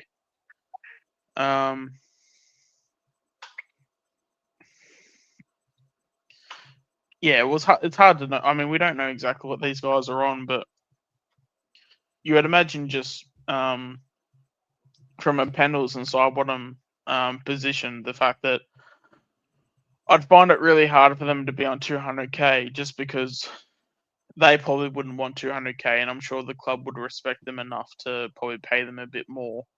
As much as we can sit here and say that they probably haven't been, that good this season, or that great, but at the end of the day, it is, I don't know. I feel like they would be on around 300-400. Yeah, exactly. They'll probably be around 300-400. So, and if you get two of them retire, you're either got anywhere between 600 to 800K. That basically covers all your draftees. And then potentially even a trade target, maybe like a cheapy sort of trade target. So I reckon if Collingwood can up to 2 million, I reckon that he'll go to Collingwood. There's no fucking reason to go to Richmond, and if Collingwood are offering around about the same margin. Well, no disrespect to Richmond supporters, why would he really want to go there? They're a rebuilding team. we're in the premiership window. Why would he want to come to Collingwood? Why would you want to go to a team that's midfield. down the bottom of the ladder? That's Yeah, but rebuilding? it's not necessarily the fact that he's going there. It's more the manager. The manager is trying to get, because as long as he's written it in Word or in some form of a document saying that Richmond are keen, Richmond are willing to pay this, that information you can go to say Collingwood and go, well, Richmond are willing to pay this. And even though Collingwood should be smart enough to go, well, it's Richmond, he's not going to go there. And then that's when, that's where, it's at the end of the game, it's basically like a game of, it's basically a game at the end of the day. And whether if it's, whether if we turn around and go, well, it's Richmond, he wants flags. Okay, we'll try and play ball a bit. We're not going to pay him however, like, let's just say it's like 2 mil. Like if it's Richmond, like we're not going to pay him 2 mil, but we'll come to the party and we will pay that 1.8 mil sort of thing. So,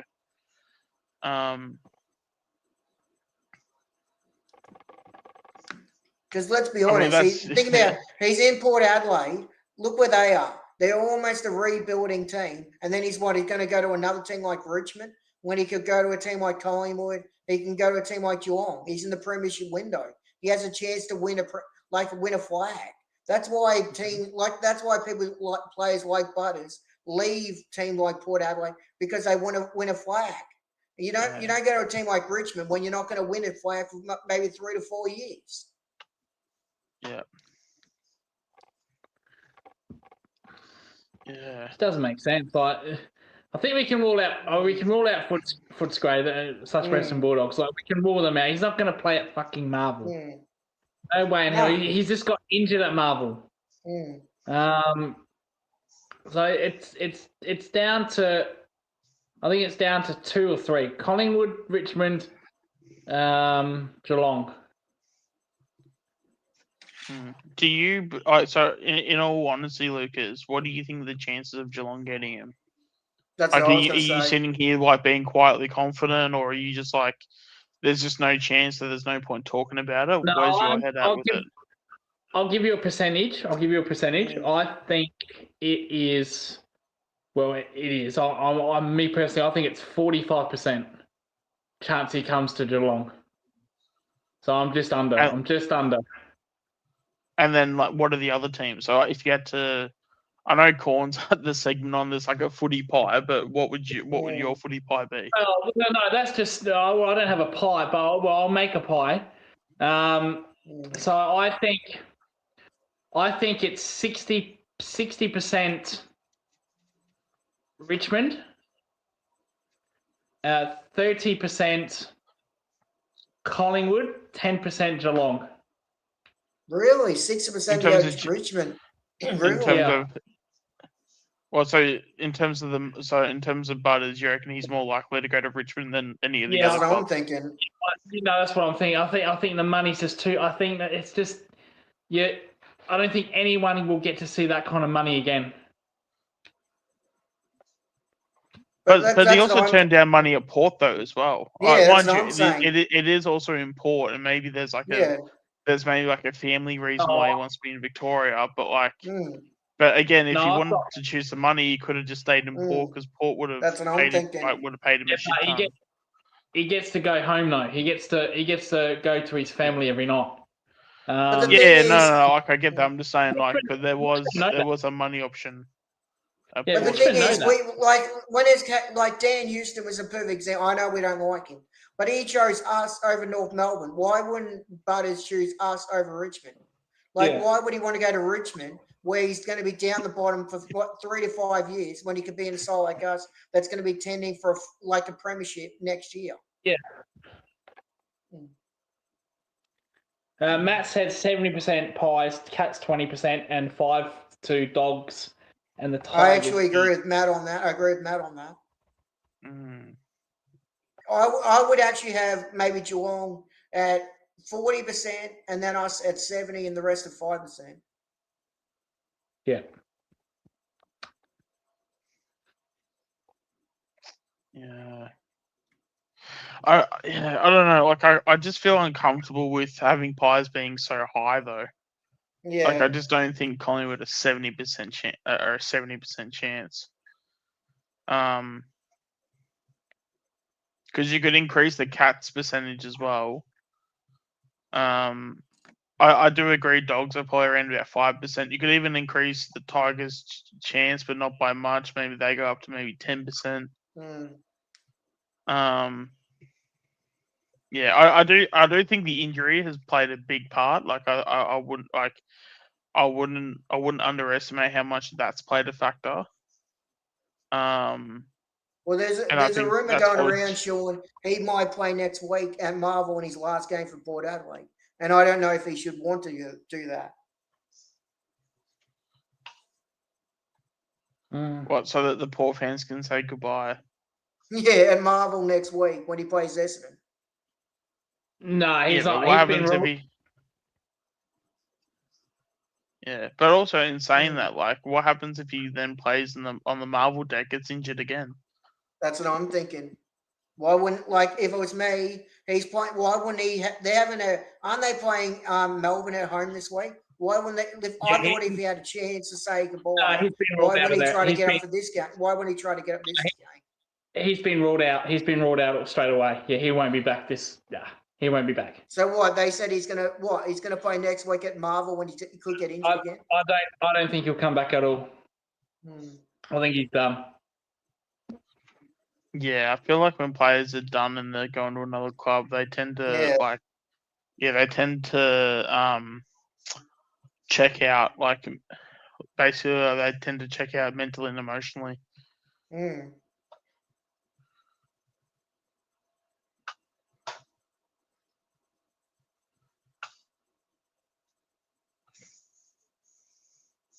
I think. Yeah, I just don't, and I don't think Butters is interested in playing.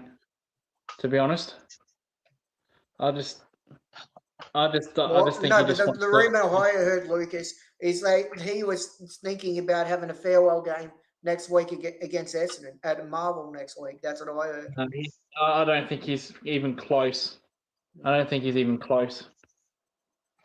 Oh, I don't know. When it comes to Nick offering to do Zach Butters' laundry for a year, that might be that actually might be the thing that gets it over the hill. That might be that might make all the difference. Oh, huge if true. That's breaking news. Well, I was going to ask you, Lucas. Does anyone at Geelong, like at your club, he would be close to, they could get him over the line? Like we've got with Nick Dacos. Nick Dacos is trying to get him to the club. Is anyone at Geelong trying to get him to the club? Yeah, they'll get Mr. Dangerflog down there. They'll get Cameron down there, and Cameron will say, "Oh, this is a good place to play." You don't. Maybe you even might have to sign a waiver in your contract about concussions. No. Has he had? Yeah, he's met with Geelong. He's met with Richmond. I'm sure he's met with Collingwood. Yeah, he has. I've heard he has. Yeah, so he's met with all the clubs. So he's met with Footscray as well. I don't think he was really impressed by Footscray, to be fair. Talk is around Footscray's died. But if you notice that all the talk about him's died, it's mainly Collingwood, Geelong, and Richmond. But the media keeps saying, I've heard him lately because I listened to that Tradies podcast. They keep saying Dogs are still in it because of the reason of Marcus Bontempelli. That's who he wants to play with. Bont's probably only got 3 years left in him in his prime. That's but about also it. as well, but also as well, the other thing to that too is that when it comes to because I don't know, I always tend to find whenever things are quiet and the media seems to be making up stuff, I always seem to go back to what was the thing that people were so certain on, and I don't know, because it seemed like at the start of the year it was like so certain. It was kind of similar to like even Bailey Smith, where like it was like there was talks. Oh, Bailey Smith could go to Collingwood. He could go here. He could go there. But then we sort of found out when Bailey Smith signed, like there was a whole Cotton On deal, and basically like Geelong basically had this whole deal. Like this whole deal was done, handshake agreement and everything, like 12 months prior to it actually happening. So like it was like a foregone conclusion for a long time. I'm wondering if it's just, I'm just worried that it's the same thing with Butters and that he's just going to the Dogs anyway. Because I don't know, there could just be a thing where it could just be, he's just going to the Dogs, and it's that like because there's nothing to talk about. The media are just trying to fill a void that's just not there, or they're trying to fill a space, and they've got nothing to talk about. So let's talk that this team's in it, that team's in it, like. I don't know. I think I'm just getting to the point where it's just like, it's just saying, it looks like Collingwood's a great chance of getting it. But then again, like our chances of getting these guys, it's so rare that we tend to get these players that like now I'm just trying to think of, okay, well, if we completely botch this, how is this going to be botched? If you know what I mean, like, are we looking at it with too much complexity, and that maybe it is a Bailey Smith deal all over again, and we're just trying to delay the inevitable? Because I don't know, I'm gonna probably feel a certain type of way if he just goes to the Dogs. Yeah, and it's just been obvious, like, because I think if he goes to the Dogs now, it's gonna expose so fucking much, and it's gonna expose how much the media are just full of shit. We've got a guest on. We've got a guest coming, Mr. NBN. He's going to come on in about 30, 60 seconds.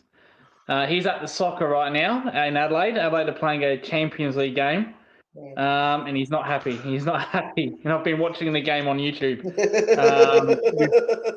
You mean you've been trolling him? You've been trolling him at the soccer?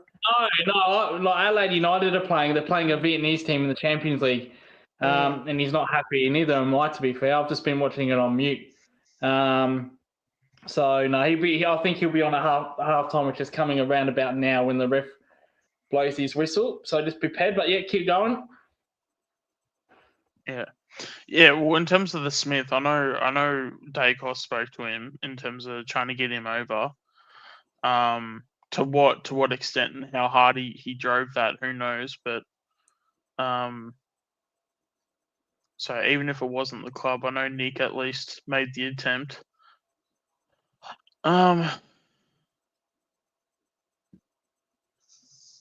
We never go. Yeah, I mean that's also true too. Like, we tend to have an expectations of a player, and it's like once our expectations exceeded, we tend to then lose interest. I mean, we did it with Ben King, but yeah, we seem to be very stubborn with this one. So who knows?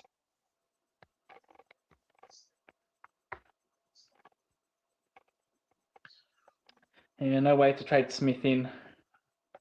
Was Smith out of contract when he went to Geelong?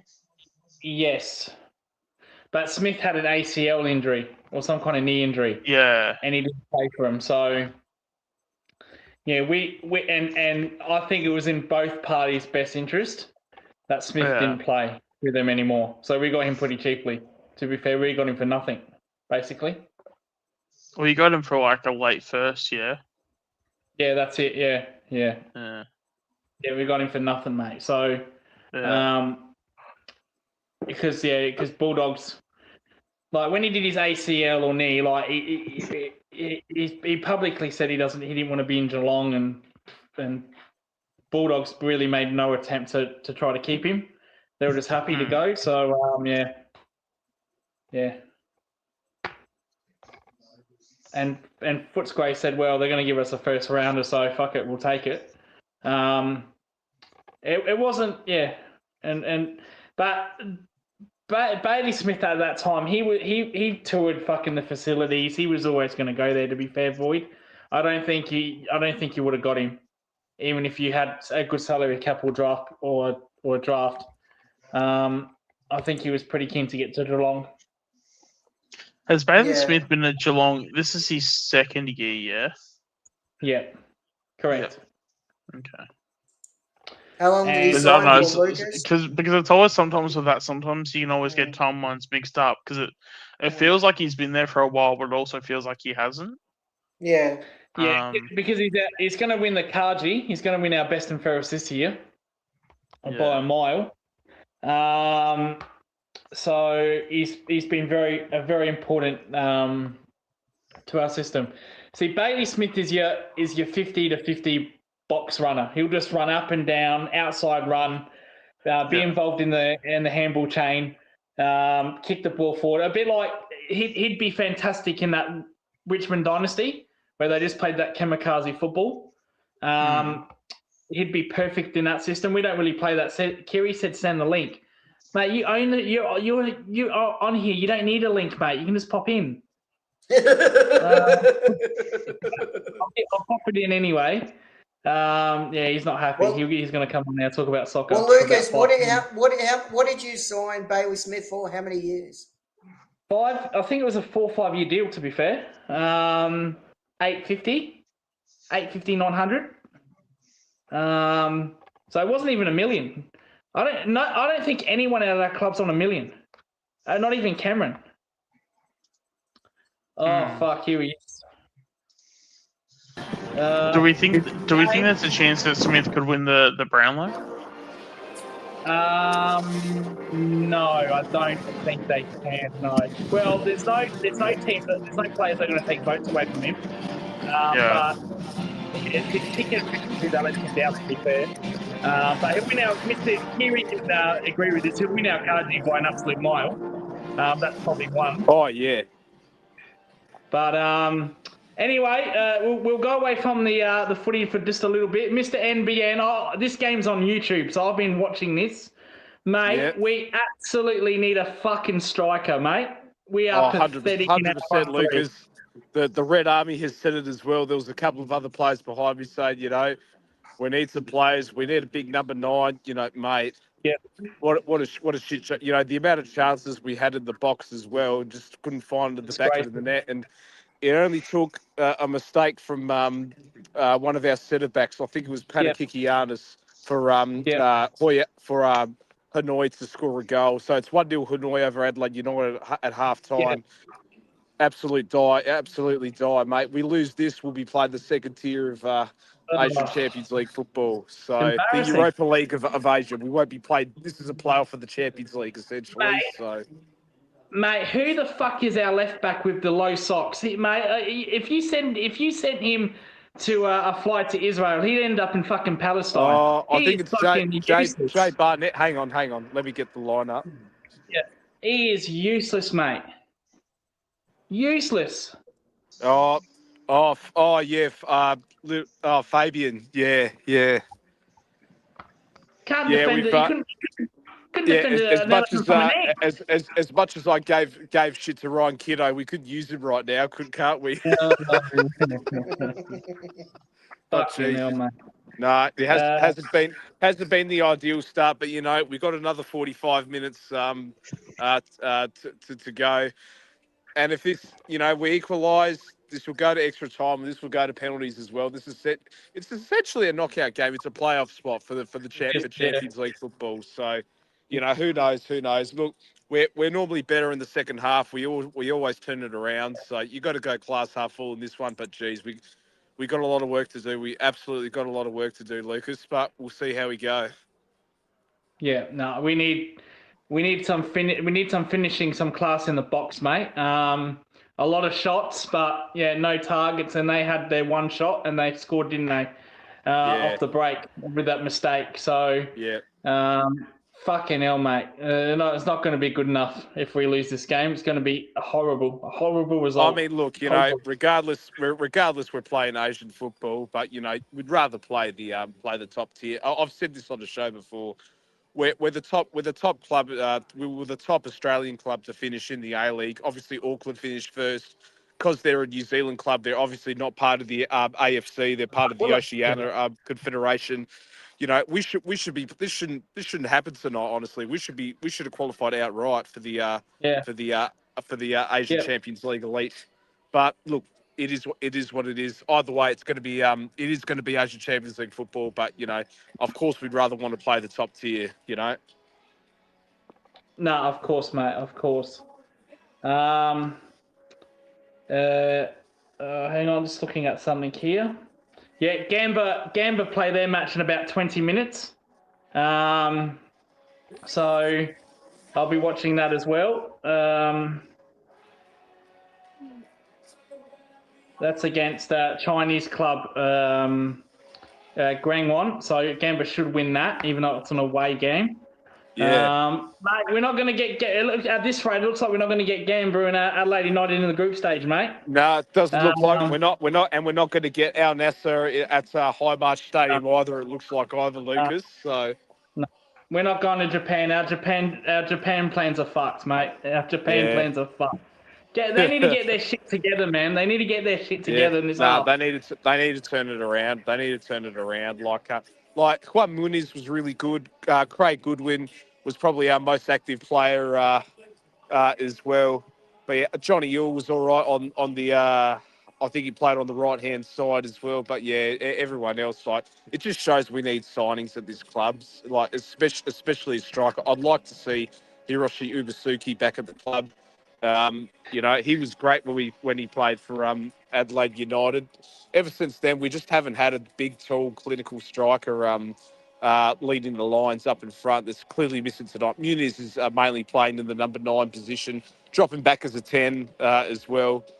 Yeah, it's really dreadful in attack at the moment. But look, who knows? The boys are about to come out for the second half, so hopefully we turn this around and. I might hop back for full time. But boys, enjoy the rest of your show, and we'll catch you later. Yeah, you've been getting some TV time on the webcam here on YouTube, so your face has been shown a couple of times, mate. I saw that. You can easily spot me in the Red Army, that's for sure. Yeah, you can. Yeah, well, if I see some man with his shirt off in the Red Army, I know it's you, eh? You know what? Even if we score, I don't think it's a bit too cold tonight. So. Oh fucking hell, mate. But no, that's all right. Oh yeah, South Melbourne. They want to be the next A-League team to come in. Oh yes, that's correct. Because obviously, Western United have officially been dissolved. They were kicked out of the A-League a couple of seasons ago, but now they are defunct. Far out. They won the A-League as well, mind you. So they have won some silverware, but it's not to be. I'd like to see South Melbourne Hellas in the A-League, Lucas. And oh gee. Yeah. I might have to change allegiance if they join the league, Lucas. I might have to dump my beloved Reds for them. You ain't like Bo and Peter V now. Disgraceful. Got to back the Greeks, mate. Got to back the Greeks. Yeah, isn't it past Mr. NBN's bedtime? No, his bedtime's at 9:30. Not yet. Well, my bedtime lately has been 10 o'clock, so... Oh, okay. How's the Preston Lions travelling these days? No, they're doing all right. They're doing all right. Yeah. South Melbourne's a team that beat us in the Oz Cup, wasn't it? 1-0. Yeah, correct. That's right. They're the ones that knocked us out, South Melbourne. But like I said, I like to see them in the A-League. I like to see those old NSL clubs back in the A-League. That'd be really good. You get a lot of massive fan bases coming out, and the real all the ethnic clubs, man. That'd be fantastic. Like Sydney 58, Marconi Stallions, all those clubs. Sydney Olympic, bring back West Adelaide and Adelaide City.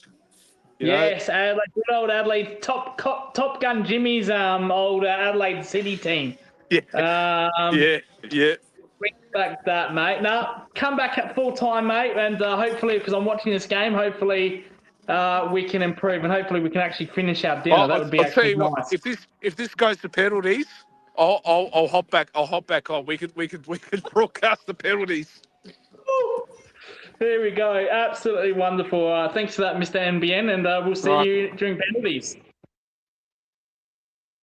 There we go. Mr. NBN live from High Marsh Stadium. Boy. I was following Preston Lions back in the 80s. It was a great going to there, experiencing a fight at some point. Oh, Kiri, he'll throw hands. If he gets physical, he'll throw hands. Don't worry about that.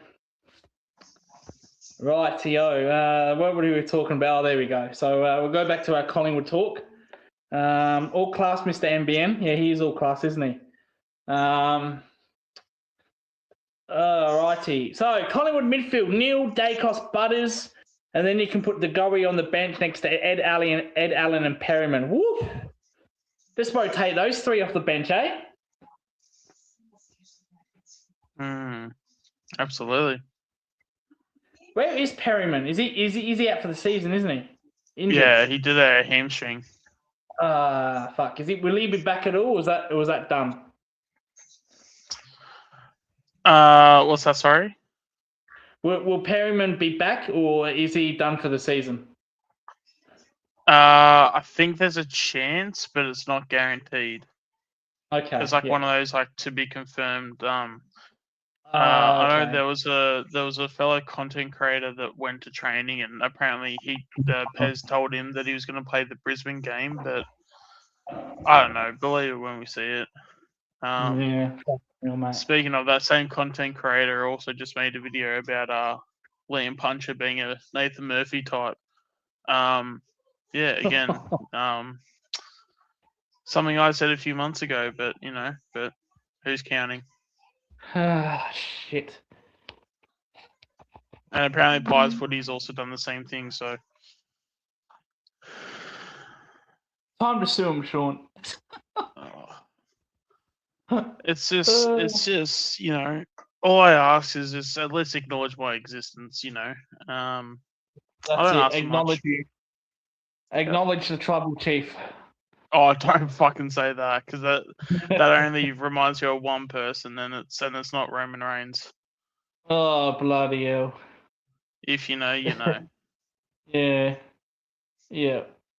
Yeah, I actually hopped on his stream the other week and stuff, and yeah, let's just say it was exactly what I expected, and he hasn't changed a single bit. Oh, fucking hell. Yeah, at least the difference with me is like, at least when I joke like that, I'm actually not serious. With him, I think he's actually genuinely serious. Anyway, we'll leave it at that. We won't go any further. Mate. Chris, are you awake, mate? You all good? You there? Yeah, I'm still awake. It's still early to go to fucking bed. Oh, yeah. What about you, Lucas? How'd you recover after last night and Sean? Yeah, I woke up at 1 in the afternoon. I woke up midday. Yeah, so and then I had to drive. I had to go out and drive. Fucking hell, mate. What about you, Sean? How'd you recover? Recover? I don't need to recover. Recovering's for pussies.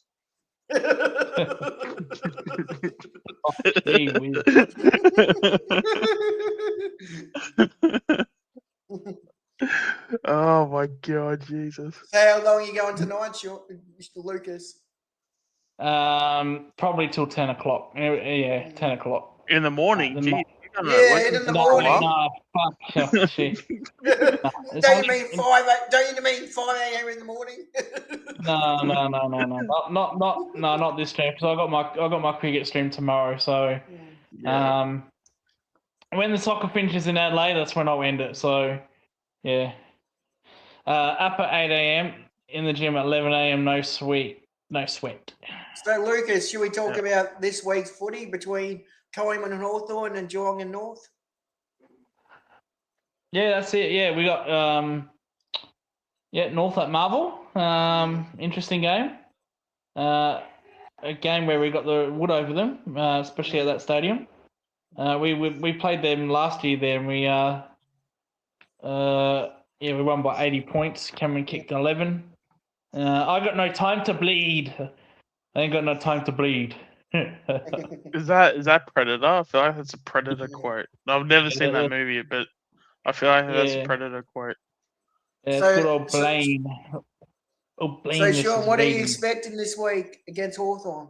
To give us a chance of beating Hawthorn? No. History says no, and I say no. But then at least The when I trouble say with no Falcons- and we win, then at least Yeah. I'll be surprised and it'll be a better experience that way. So there you go.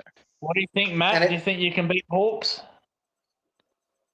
Well, I don't I think we mean- can beat Hawks. I'm interested with selection. Who does he bring in this week for selection? Like, how's Pendlebury? How's DeGoey? Or does he keep the same side going in to play Hawthorn? Yep. Oh, he says yep. Yep, Jesse Ventura. Yeah. Mm. I don't even know who that is. I know who Ace Ventura is. So do I. Okay. So do I. Yeah, Matt said no. No chance. Mm. You got no chance. of I beating don't think Hawthorn. anyone believes we can beat Hawthorn. But it's just more the track record. Like we just don't Yeah. have, like, especially when it's like a dead rubber game. Like the only times we've beaten Hawthorn are games when we've like needed to win. Like Yeah. it's one of those really weird like sort of teams that we play against because they always seem to have the wood over us, but we never seem to play them when it matters. Mm. Because every time we play them when it matters, our record's actually not that bad. But then we sort of seem to get them around this time of year where we've already sort of gone into finals, we've already got our positions like locked in, and we're already looking to sort of like not tank a few games, but we're trying to prioritize our health over form. And that's normally when we get like the Hawthorns of the world. So, and because they come in with such a hard contested game and, they play to hurt and all that stuff, we tend to not want to engage with that type of game plan. And then we sort of we always lose them by 10 goals because they'll just go in way too hard for the contest. And because it even happened in 23 where that's when Dacos basically got his injury and stuff, and we can go into conspiracy theories about that because there's just way too much evidence to suggest certain things, but I'll leave it at that. Yeah. But there was no, not that. There was James Blank. That was when he took out Dacos, even though that was definitely a directed They've always approach. been dirty like that, Hawthorn, though. They've always been dirty like that. Like Nash. Yeah. Last year, Connor Nash took out fucking Myers and he got suspended for 3 weeks. Oh, They've always punch him in the been face. dirty. I remember that. Yeah, they've always been dirty, Hawthorn. Yeah. Always. Yeah. And And then you got Mitchell. Newcombe on Howe. Like that was, I this is the thing. Like I can get around like opposition supporters if they can just be open to the idea. But the fact that like people treat us like we're like the biggest like crazy conspiracy theorists with this, and there's just so much fucking evidence to like suggest like it's just not even a conspiracy at this point. Like, the fact that Newcombe and then like Newcombe at the end of it, like he plays so dumb to the fact that he just ran into Howe. And then we go, no, you literally fucking ran into him. You weren't even looking at the ball. But then you just have opposition supporters just be, but it was just an accident. He just ran into him. It's the same thing with Darcy Moore this year when I can't remember what team we played. But he tried to like go into like just pick up the ball. And like he put his head in the contest. And like one of the players like got him, but it was like you could see him look at the other person, and it was as if he put his head in the position for him to get himself knocked out. Like it was so fucking strange, and I don't know. Maybe it's like one of those things where when you're in such bad form and you just know you're gonna cop it, you it's this subconscious thing to where you're just gonna put yourself in harm's way because it's kind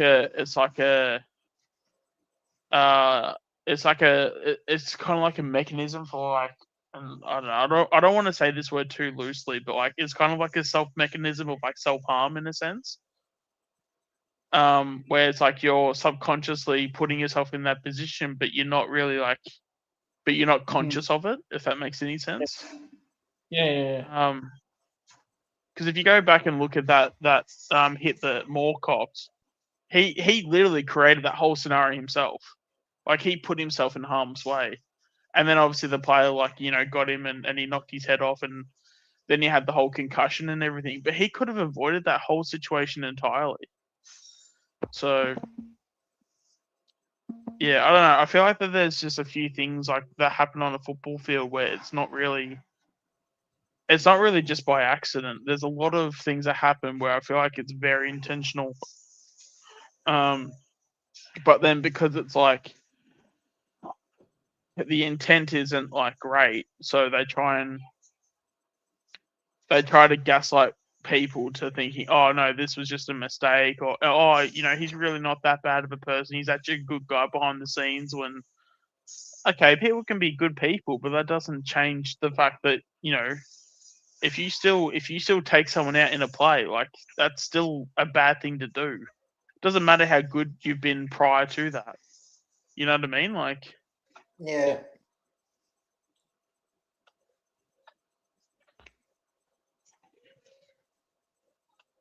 Yeah. But yeah, I hope MD's obviously all right because he was the didn't he have didn't he have like I think he said he had like a hernia or something in his that's not good, stomach? mate. Yeah. No, I hope you're all right, mate. Me too.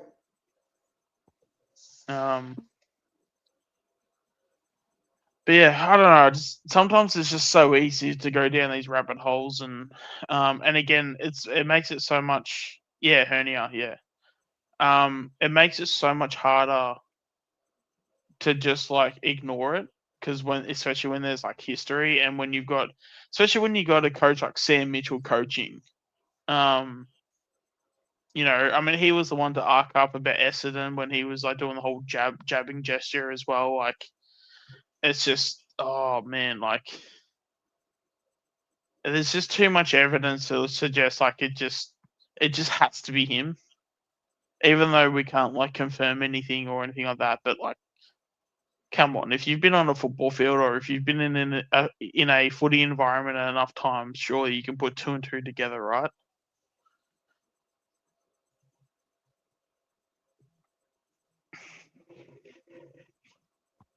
No, that's it, isn't it? Like, you bring up some good points there, Sean, to be fair. Because I mean, even with you playing cricket, Lucas, how many times have people tried to play the innocent card, but for a fucking fact they were the furthest thing from innocent? Yeah, well. Well, exactly. if you're a bowler, you could actually do something about that. But you get that all the time, mate. Actually, all right, I'll say this: has there been a situation in your experience, and because you've been a bowler, you've actually done something about it? Yeah, I have. Yeah, I did it. I did it once, and I got suspended for it. The league suspended me for 2 games. Yeah. Oh, there was a fucking batsman just sledge you. And it's competitive. You're trying to get into your state team. You're trying to play for the state. You're trying to get your ticket to Adelaide Oval, and you get constant sledging. And then when you do something back, you get suspended for it. So what I did it the worst fucking time. I bowled him about a beamer, a deliberate beamer. Unfortunately, that was the same year where Philip Hughes died, and I got in dick shit. Yeah, I got suspended 2 games, and it was deliberate. It wasn't like it was accident. So there was no point in me even fucking saying it was accident. It was that obvious. And the umpire booked me.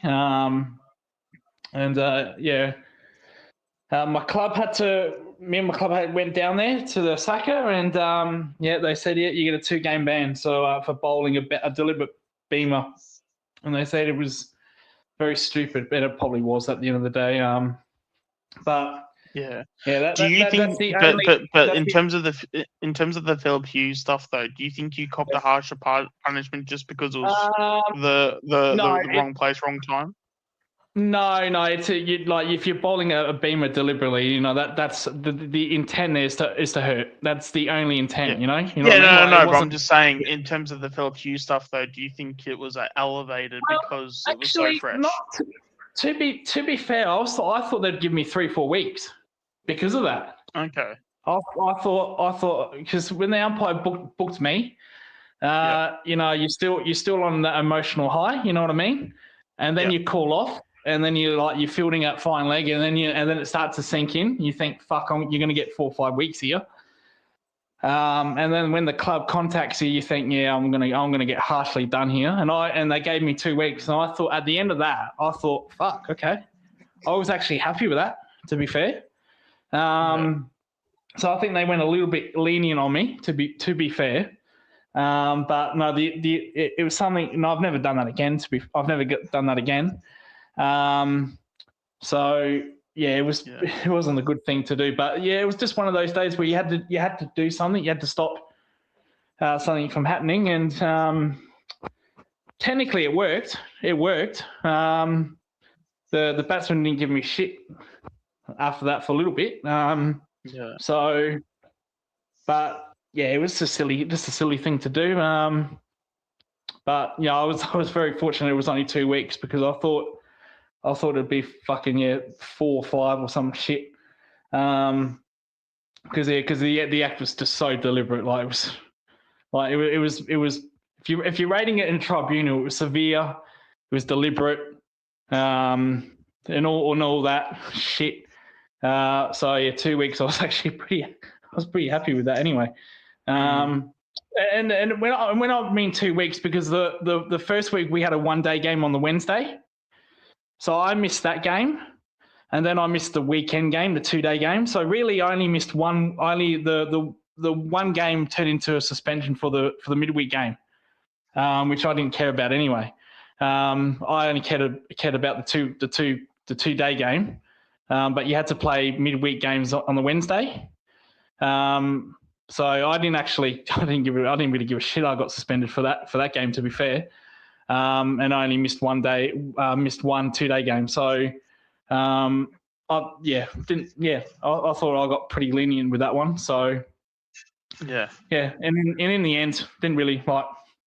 I missed one 2-day game, and that didn't really impact the season for me, because we won that game anyway. So, and the 50-over game, I didn't really care. I was going to play in that 50-over game, but I didn't really care about that. That was more like you're not going there Wednesday. All right, I'll take a day off on Wednesday, and so be it. So yeah, but no, I got pretty lenient with that one. But oh well, yeah, it's all good. Yeah, I mean, I will say this, like, it's actually kind of a mystery how I haven't been suspended more often than I should be, because the amount of times I've just, like, completely lost it. But I don't know, sometimes I feel like I do have moments where I do channel it pretty well sometimes. But I do have my moments where I do sort of lash out a bit. I know, like, this year I've definitely said some things out on the footy field that I probably shouldn't. When I say, like, not like it's like any slurs or anything, but I'm sure I called enough people a cunt and things like that. But when the league had no choice but to suspend me, because you're one below state level, and you can't have that at state level. You know what I mean? You can't have that behaviour at state level. So they had. I forced them by doing that, and they had to give me something. Yeah. So it was a little bit difficult at that level, because you just can't say, oh, well, that's okay, don't do that again, and then it translates into state level, then it becomes embarrassment, it becomes headlines, national headlines, and you just don't want that. So so it's a little bit different with that regard. But like with grassroots cricket or grassroots club, it's more lenient, isn't it? It's more fun, you know, like it's less competitive. So yeah, because I can tell you now, I can get pretty bad to where I can make Matthew Richardson look like a saint. But as I said, sometimes I can just like channel it. Like, I don't know if like you've heard this like story, but I've had a pretty good story when I was playing footy one year, and basically the guy that was like matching up on me, like, just the whole time he just made it known that like that he wanted me to know that he was so much better than me. And then he just kept going on, like, you know, mentioning how fat I was, all this stuff. And mind you, I don't mind that stuff. I call that banter. Like, I can cop like the best of it. But at the same time, if you're going to be talking shit, you better be, you know, ready to sort of like, you know, you also need to, what's the word? You also need to, do your role sort of thing. So if you're not playing well, or if you're coming across as like a hypocrite, just know I'm going to call that shit out. And yeah, of course.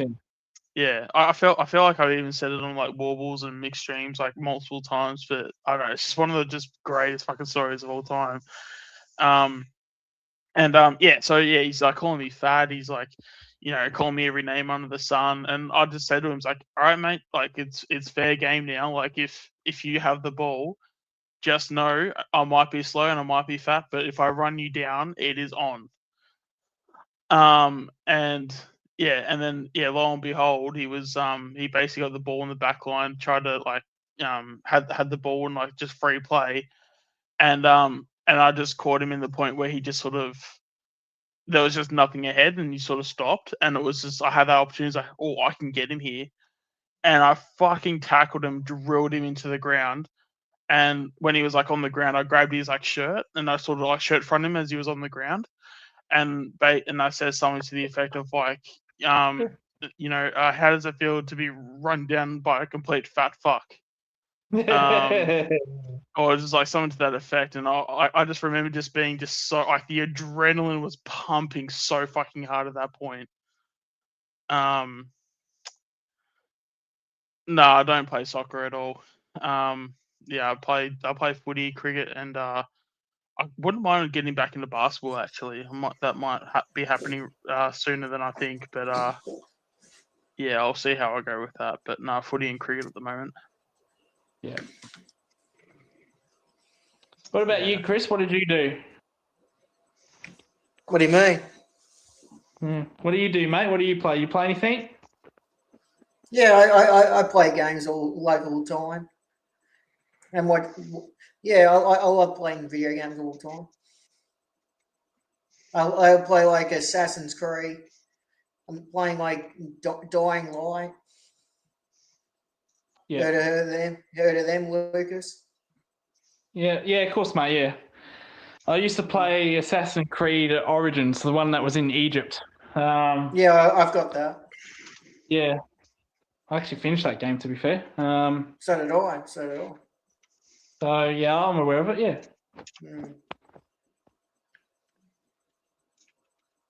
Oh, actually, I'll just say it now because I was just going to press a comment.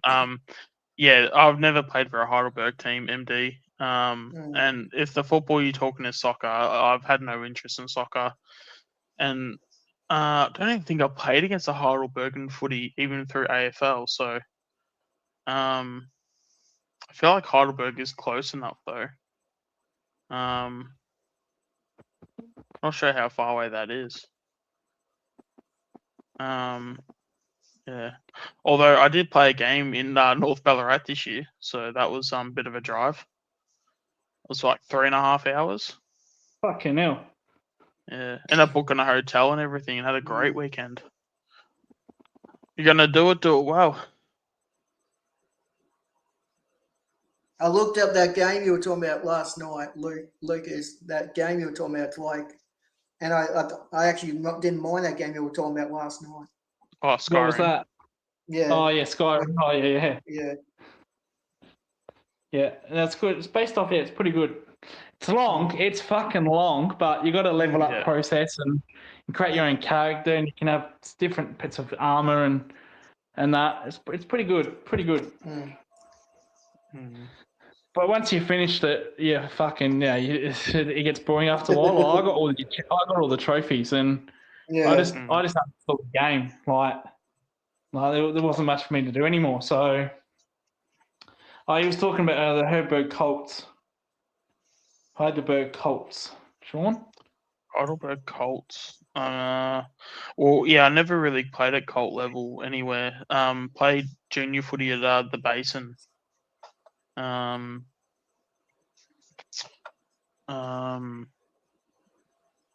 did play like under 10s for also Croydon North, but no, mostly at the Basin. Same junior football club as Liam Shields.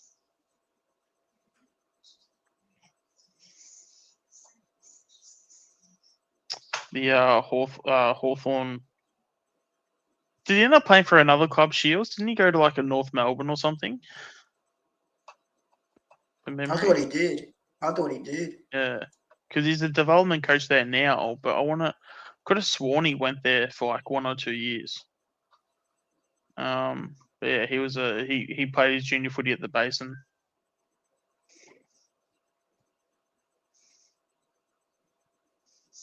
Do you know anything about that, Lucas? If Shields played for anyone else? Shields. Hmm.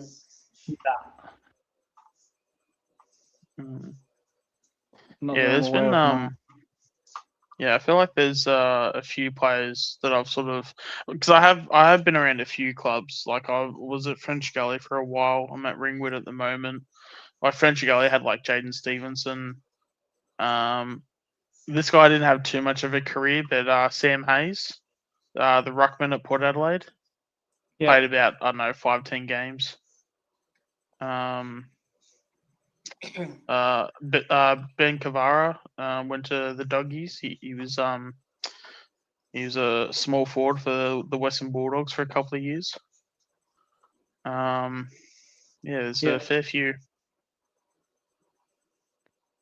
Hey Mick, what's going on? Oh, are you able to put a link in the chat and Mick can hop on? Yeah, of course, mate. Of course. Yeah. Yeah, let's see what Mick's up to tonight Yeah. with these big headphones. Come on. You said he looked like Princess Leia. I mean, like, you're not wrong. Did anything come to your mind, Lucas, when you saw his headphones? Yeah, it worked from a nap. Yeah, I didn't even notice because I wasn't watching the screen until Sean said like Princess Leia, and I was like, what the fuck? It's like yeah, mind you, I'm always a Star Wars nuffy, so if there's anything Star Wars related to come from it, I'm the one that's going to say it. Yeah. Yeah. No, Mick, we had Mr. MBN on Mick earlier. He's at the Adelaide United game. He's at the Asian Champions League. He's going fucking mental. They're down 2-0 Adelaide United. He's going to go mental. He's going to come on after the game. Yeah. No crazy shit tonight, mate. Yeah. Spent half the day looking for my Star Wars box set with no success.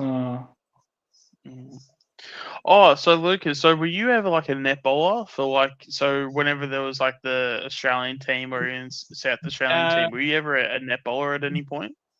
Not for Australian team, for the Strikers I was.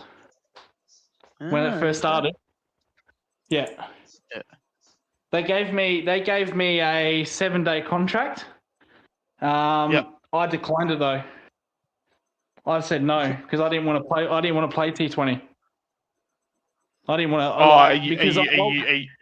Are you more of like a 2-day sort of format type? Yeah, I was a 120k bowler. I'd get smashed, and they said to me, "Oh, we'll give you a 7-day contract." And I was like, "Oh fuck, you're gonna give me a 7-day contract for the Redbacks?" So I thought, "Oh fucking thank God!" And they said, "Oh no, for the Strikers." And I was like, nah, I don't want to. The chances of me playing were probably slim in that contract, but I didn't want to play one game and then have figures or none for 50 and then never be seen again. I didn't want to do that. I'd rather, I can accept that in 4-day cricket and like Shield. Like if I played one game of Shield and it was like none for 50, I could accept that. That's fine. But I wasn't going to do that in fucking T20. So I declined it. And I said, no, I want to get into the Redbacks team. And then I got told, well, you're not going to be in the Redbacks team. You're too slow. So I said, well, why the fuck are you signing me up to a 7-day contract then if you think I'm too slow? And they said, oh, because we got some bowlers that need injury and we want to give opportunity through T20. I just said I wasn't interested. And that died. I never heard from a selector again. So, and then I quit the sport 2 years later. So just wasn't going to happen, mate. And yeah, just the way it is. But I don't regret that either.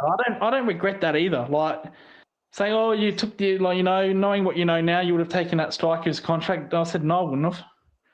Because for one, it wasn't a playing contract.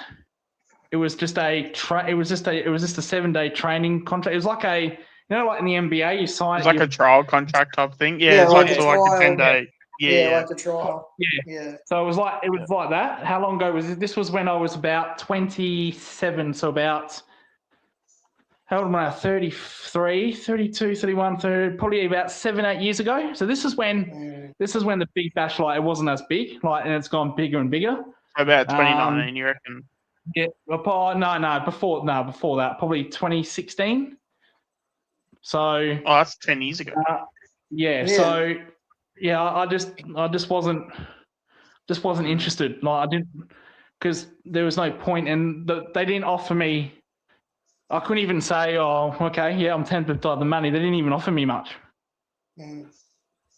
because it wasn't a playing contract. Like, if they gave me a playing contract, I would have probably signed. But the money that they would have gave me was nothing. It was only a 4-figure sum at that time for one game that I probably never would have got. No, hang on. No, fuck. It wasn't even that. It was probably a 3-figure sum. It was like $800 or something, shit. And I just like I was taking wickets for my Premier League club at that time, and I thought to myself, "No, I'll get in." And then they said to me, "No, you're not going to get in. You're too slow." So I was like, "Okay." And that fucked me a little bit. They told me that was a bowler. I'm a bowler. They told me up straight, which I respect, because a lot of coaches fuck around. They dick you around. Look, if you keep trying, you might, or they say, just keep doing what you're doing. No, I got told out, you're too slow. You got to fix your action or get some speed. And I didn't want to tweak my action. Well, I had a very good, simple action, probably too simple. Yeah. But it got me a lot of success in that grade 1 level. Got me a lot of success. And I wasn't prepared to change. So that hurt me a bit. And then after 2 years, after that, I mentally I knew I wasn't going to get in, so I quit. I said to my club, I quit. I left the sport. I didn't even play the sport. I left. And then 3 years later, into my 30s, my early 30s, 30, I came back as a keeper, which they didn't like. They wanted me to come back as a bowler, but I put on too much weight. I was 95 kilos. I couldn't bowl. I can't, with my body now, I can't bowl how I want to bowl now. That's fucking well dead. Yeah. I've still got the action and whatnot, but I just can't do it physically. So came back as a keeper. I was there for 1 year, and then I retired again. So how old now? 33. So haven't played cricket in 4 years. So yeah, just don't want to do it. Yeah. Hey Lucas, didn't realise you're on. That's all good, Mello. What was your ace up? So I was a seam bowler. I had basic swing out of the hand, but majority of my deliveries were seam bowling. So but my Prem club helped me out a little bit. They produced some green tops for me. Don't know if I should be saying this. Hope the second not listening. So yeah, we doctored some pitches and it suited my needs. But yeah, pitches in state league at that time were flat as a cake. In fairness, I'd probably get absolutely smacked if I did get that contract. But it is what it is, isn't it? It is what it is. Yeah. We could keep an opening batsman at school cricket and junior school to footy. My brother just missed out playing for Northern Bull Ants because of me. He trained all pre-season, had to miss one stretch match to attend my wedding. Yeah, it's brutal business, isn't it? When you get to that level, it's brutal, mate. It's fucking brutal. Yeah. But I went into coaching. So I'm a level 2 coach because I played Prem League for so long at high level. They gave me to level 2. The club paid for it a little bit. Which was nice. So if I did get back into cricket, into coaching, I could coach straight into Prem cricket. like bang straight off the spot, which is very nice. I tried that route last year, but it didn't work out. So nothing's really came up this year either. So we'll wait and see with that one. But yeah, here's what it is, isn't it? It's all good. Yeah. No, I can definitely relate to that for sure. Because I think I've mentioned it a few times on some of the streams and stuff. But yeah, especially through like the disability sports. Yeah, I made the Victorian squad a handful of times, and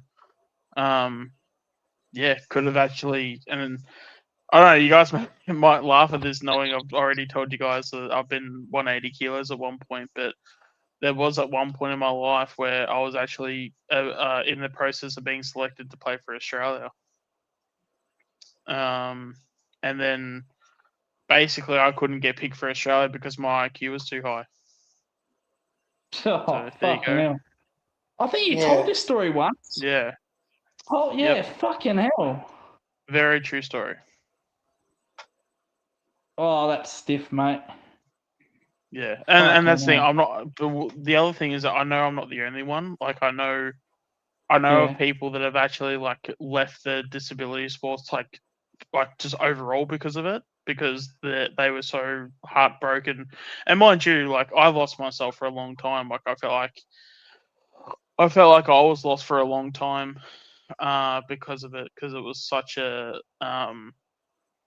because again it was a thing of like it wasn't that I didn't get in because I wasn't talented enough. I didn't get in because of something I couldn't control, you know. Yeah. And I was able to play like everything below because I had a disability and I ticked every box. But yeah. Yeah, shout out to shout out to the Spain basketball team over in the Sydney Olympics. Yeah, they ruined it for everybody. Or at least they ruined it for the disability sporting landscape. So there you go. Fucking hell, mate. Yeah, could have played for Australia. I literally I think I mentioned it before. Like it's one of those. And mind you, I overanalyze, overthink a ton. But I literally had like the Australian selectors like talking to me like pretty often, to the point where they were talking to me as if I was like their best friend. And then once they told me to do the IQ test, I did an IQ test to get into high school, so I already knew that I was already above what they needed me to be. And at that point, I was just, every time I train, I'd just be so guilty. And I'd just be, all right, let's just hold off. See if we can sort of like play dumb and like not do the test. And then it just got to the point where they're like, well, mate, you got to do the test. Otherwise, we can't pick you and we can't do this, we can't do that. Like, and then, yeah, it just, because, I mean, what was I supposed to do? Do the test and then, you know, I don't know. In my mind, I just thought it was good to then not do the test, and hopefully they just somehow forgot that I had to do the test. Because I don't know, I'm the type of person where, as much as I wanted to, you know, I wanted to go into that test and completely like I completely like fake it and sort of lower my IQ to the point where I could have qualified, but I wouldn't have been able to sleep well, you know, at night if I was to do that. But I would also be so competitive to where I'd also do it. I would then do it. So I couldn't trust myself to go through that process to, you know, because it's such a tough situation to go through, right? Because it's your fucking dream to like go through that process to play for Australia and all that shit. And it's like, as much as I would agree that, yeah, I'd probably be a bit of a prick to like, go in an IQ test with like what's the word, like with not false intentions, what's the word, you know, going into it to be dodgy. Like I knew I would probably do it in a way where I probably would sort of try and play dumb, because there are ways where, because basically all you got to do in an IQ test is that you just have to keep hesitating. If you take your time to answer the questions, that's what lowers your IQ. Yeah. So that's basically what I got told going into it, because Oh, obviously, I'm not going to say the names, but that's basically how I found out through other people. Yeah, and I knew if I was, depending on the circumstances, I knew I would have done that. But in saying that, if I was going to do that, it still doesn't make it right. And in the end, I just didn't want to put myself in that position. But it also ruined my chance of playing for Australia. And I got some games for Victoria and stuff, but yeah, disappointing, but it is what Well, at it least is. you got to state level, mate. That's the main thing. You did better than me, Yeah. mate. You got to state level. Yeah. Well, I did get told last year that I can't remember if they've loosened the rules around, because there was at one point through Victoria I got told that the rules for Australia went down to Victoria, but I think now they've loosened it a bit. So I'm sort of hoping that if I can get my weight down, I can even maybe try and just go again, because it'd be awesome to, because there's a state team to get into where you can potentially win like a there's like a tournament you go into and you can win a cup there. I wouldn't mind being a part of that. That'd be pretty sick.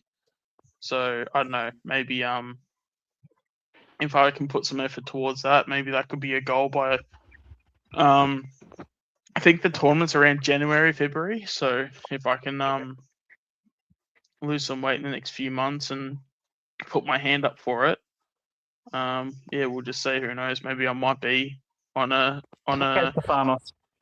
on a state pitch sometime soon. Because this year it was in Western Australia. So and Victoria made the grand final, but they lost to, who did we lose to? New South Wales, I think it was. God, I can't remember now. But yeah, it was around January, February sort of time. So yeah, we'll see. How you doing, Mick? Good day, guys. A little bit woozy. Great listening to that, Shorty. And Chrissy, how are you, mate? Yeah, good. Doing pretty good yourself, Mick? Yeah, good, Mick. I'm not going to stick around for much. I've just woken up. I did an all-nighter last night at That's work. all right, Mick. Listened to Lucas all night, and then I had a funeral today.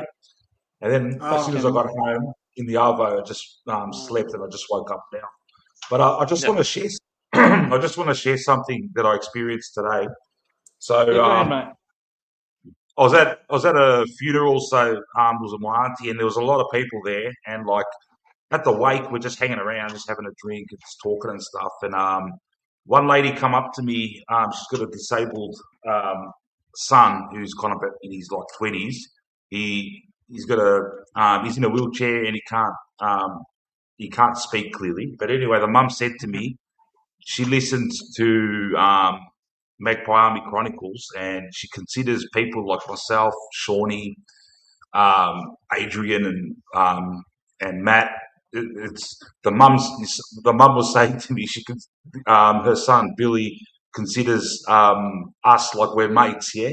And it's just kind of a great thing, yeah. I just wanted to share that. It was just a great thing to hear, because he's a mad Collingwood supporter, and he listens to us, yeah. Just for his and the way we talk and the way we respect each other and the way we have a laugh too, it's kind of like he's hanging out with mates, yeah. Whenever he listens to the stream, so it's great to hear, man. Just a good thing. Nah, it is. It's always good. Like, I wasn't planning to do one today. Matt messaged me saying, "Oh, do you want to do a stream? I'm keen to hear. I'm traveling away. Can you do it?" And yeah, fucking, like, you got everyone chipping in. It's fucking great, isn't it?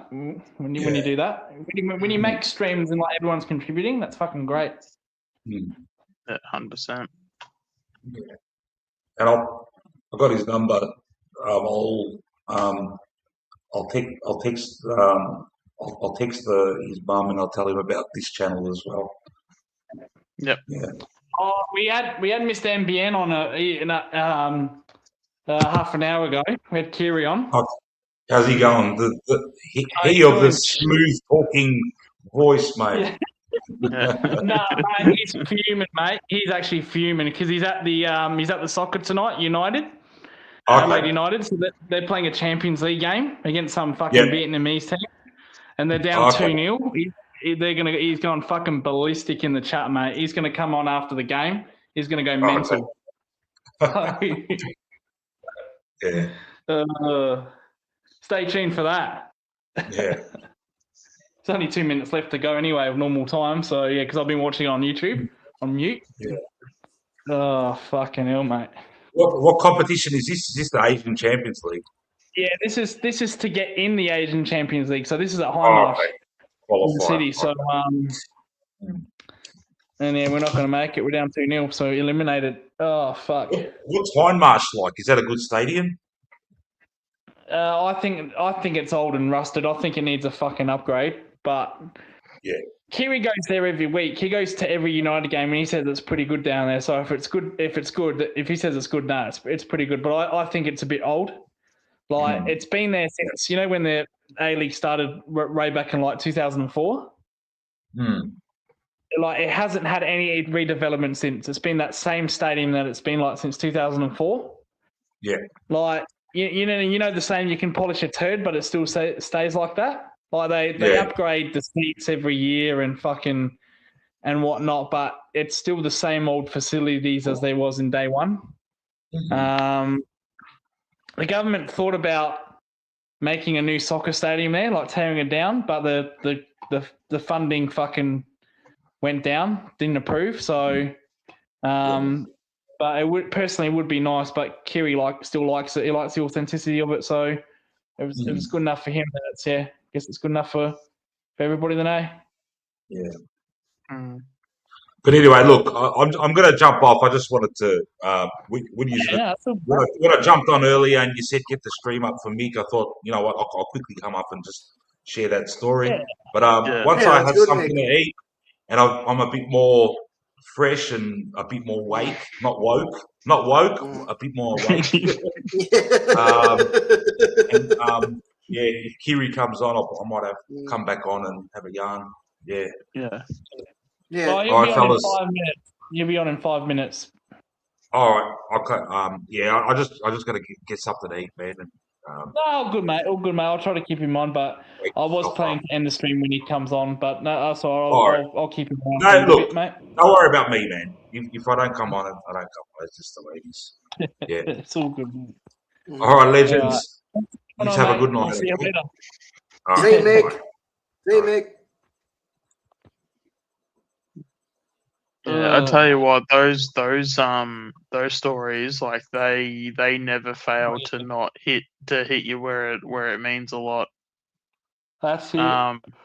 Yeah, I've had a few of those types of stories myself. And I even said one of them at the start of the stream, like just with the theater experience, even something as small as that, and it's just like, if in a weird way, it kind of feels like it takes you to like a whole different like world, like a whole different universe of like, it's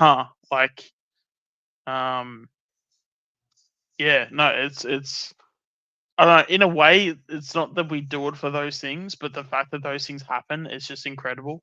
Like, there was even at one point where, I remember even getting a comment, someone was going through like surgery and stuff, and they were in hospital, like doing like a big surgery, and basically they said in the comments that because I was doing my training videos and stuff, it was like, because they were kind of like stressing out because they were going through the surgery, and it was like this whole big thing, and they were basically just mentioning that my training videos and just content in general was like trying to get him through it, like it was taking his mind away from this scary operation that he's about to have. And it's like, it's something so small, but my God, does it like impact? And it's just,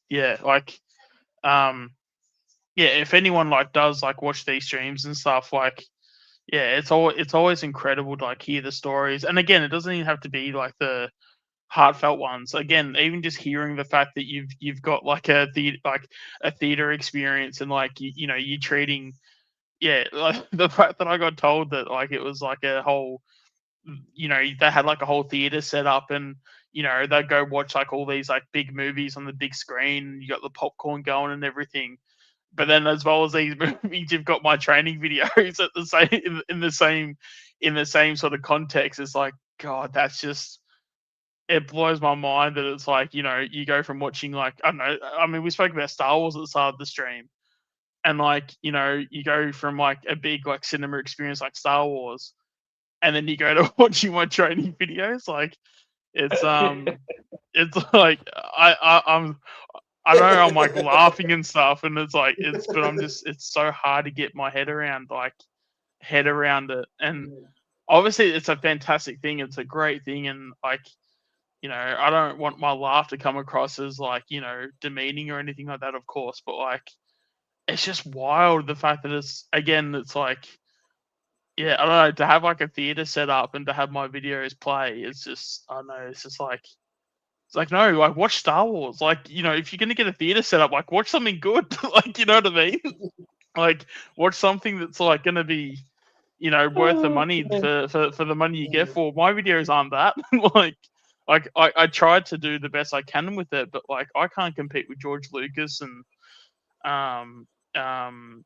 Spielberg and all these other directors. Like, but again, it's like the fact that people are doing it. It's just like it's insane, it's weird, but it's so cool at the same time. There's so many words, but then there's no words to like describe like how awesome and incredible it is, if that makes any sense. No, Yeah, it does, Sean. It does. It does. How about you, Chris? Any experiences you've gone through? Well, of course. When I was a little kid, I had 6 fingers. I had a kidney instation of a horseshoe. So yeah, I've gone through a lot in my life. Fucking hell, mate. And like I said to Sean, I am on disability. I struggle with that with all my life. Sometimes I struggle to get words out. I struggle to talk. I don't know. I've gone through a lot of things in my life, and I've struggled with a lot of things in my life. I haven't had the best life. You know, I try, you know, to come on these streams to be positive, but sometimes it's hard when, like, you know, you've gone through a lot of shit, and it's hard to be positive all the time. Yeah, I know, mate. You get help though, don't you? Yeah, of course. Yeah. Well, that's the main thing. Absolutely. Yeah, and I think that's the other thing as well, is that we've got such an awesome community. You know, people outside of it can say whatever they want, because at the end of the day, we know once they come into our community, they know how loving and caring that everyone is towards each other. You know, I feel like it's you know, we tend to let our actions do the talking rather than, you know, say we're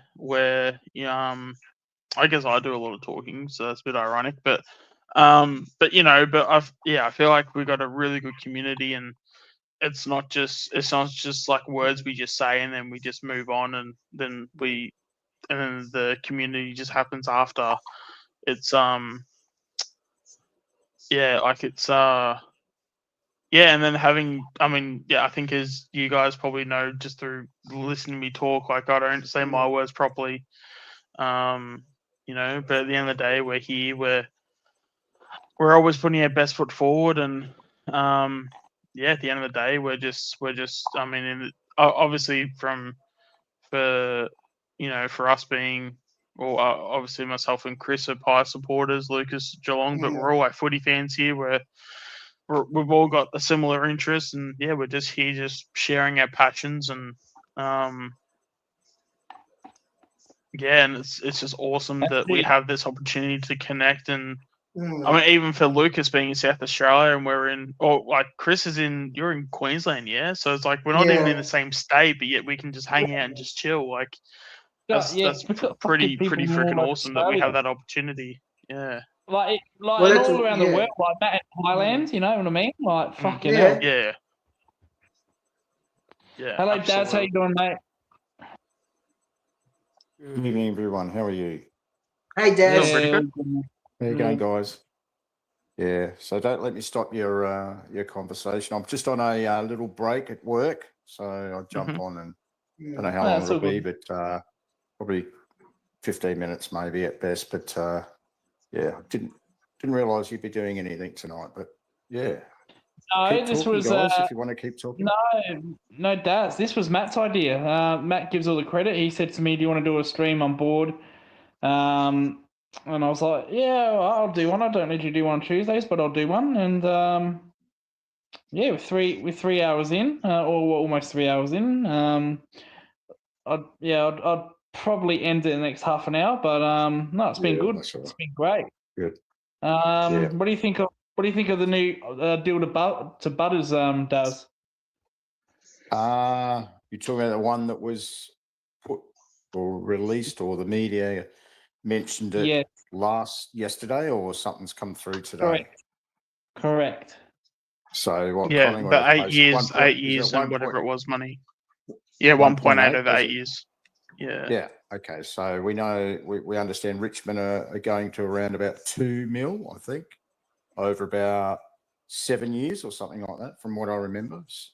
Around 2 mil anyway, bit higher. Apparently, the first year's heavily front-ended. Apparently, the first year's like 4 mil, but the rest of it, it's like an average of like 2.25 mil. Right. But the first year's 4 mil. And the other one, the other sweetener I understand in that Richmond deal is Richmond captaincy. I'm not sure whether it will be immediately, but it will be in. I definitely have no doubt that he'll be captain of Richmond as well at some stage in that first few years, which no one's ever mentioned, but I'm pretty sure that he'll be the captain. Which I don't know whether that will sway him as such, but there's no actual deal. You guys might be able to point it out to me, but have the Dogs actually put a financial deal in front of him? Because doesn't seem to be reported. They haven't come clean. Maybe they don't want to. Maybe their thinking is that they'll just simply deal with Port Adelaide, because Port Adelaide will match anybody, and they'll just deal with Port Adelaide and they'll work it out from there as to whether it's achievable or not. It was reported very early that Footscray are offering the lowest out of all the clubs. They can only afford 1.4 because of Darcy, Norton, Bontempelli. They're on all big money, and they can't afford the 1.7. They can't afford the 2 million. So they're the lowest. They're offering him the lowest out of all the clubs. They are thinking that he was signed because he supported them as a kid. So it's more like the hometown signing. That's what they're preying on. Yeah. And I said about 2 or 3 weeks ago, I wouldn't rule out Geelong either. I reckon they could be the club that might the Bradbury. It could be the Bradbury, Steve Bradbury coming in at the last pitch, and basically he gets swayed by anything that Geelong puts forward, which, again, we know that Geelong are very good at that sort of stuff, and they keep their cards pretty close to their chest and things like that. And with Dangerfield on the way out, they would be planning for the future, I would have thought, and it does get a bit scary if you start thinking about Dempsey and Zach Butters in the midfield and Bailey Smith playing for Geelong over the next 8 years or so. That would be scary. What do you think about that, Lucas? No, it would be. It definitely would be. It would be nice. Because Butters would slot in, and Dangerfield can piss off. So, and and Bailey Smith, he's young himself, and he's already a really good player.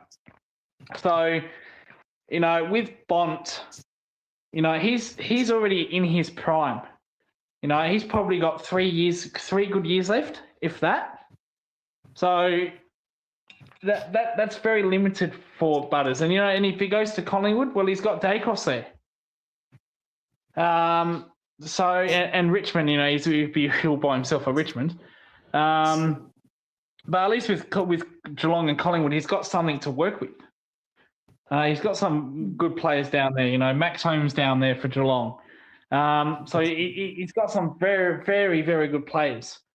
And of course, that would weigh his decision. That would impact his decision. He doesn't want to play with a bunch of scrubs or players that are past their prime. 3 years into his deal.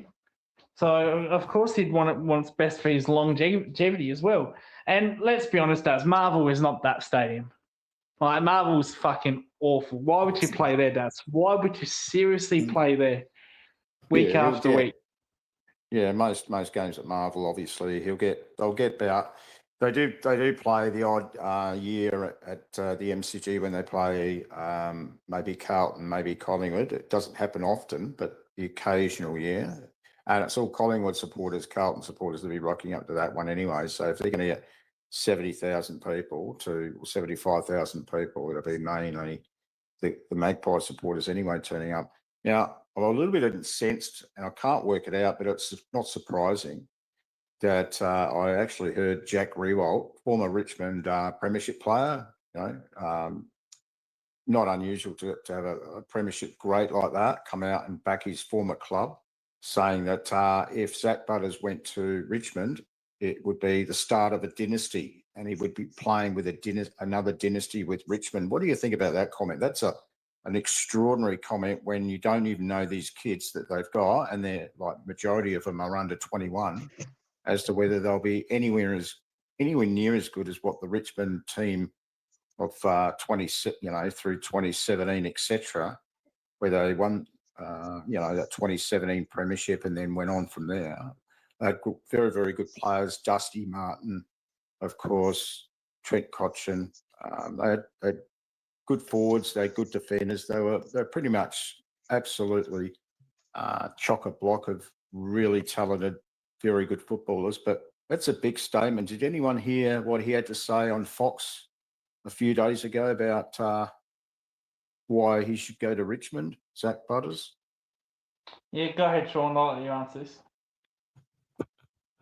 I'll just say that I haven't heard the quote and stuff, but yeah, well, I mean, they have attacked the draft pretty heavily, and not only have they attacked it hard, they've also had some decent picks and they've got some decent players. I think we spoke about a little bit in the sense of, if you look at in 3 years' time, Butters is going to be 29. All the draftees that they pick up at worst case scenario, they'll be 4 years into the system. So they'll be 22 and older. 22 is normally about when you can sort of stop the excuses of, being a kid, especially if you're a high draft pick. It would be one of those ones where I guess Richmond's throwing the kitchen sink at him. That's very obvious. But again, and I know that it is in South Australia, but Port have given Butters large offers for him to sign at any point, and hasn't taken them. Yes, you could say that, okay, he's been in South Australia, and that's not Victoria. So if the intent is to come back to Victoria, well, then it's probably not the greatest of points. But yeah, I don't know. It just depends on how Butters also views that list. As much as we rate our kids, and there's always like naysayers that can say that, but what do they have that's like proven? So the same could be said for Richmond. For all we know, even though they have high picks, we don't know if they're going to be amazing. We don't know if they're going to be terrible. Higher picks means there's probably a higher chance, but it doesn't mean that they're going to be superstars or they're going to be really good players.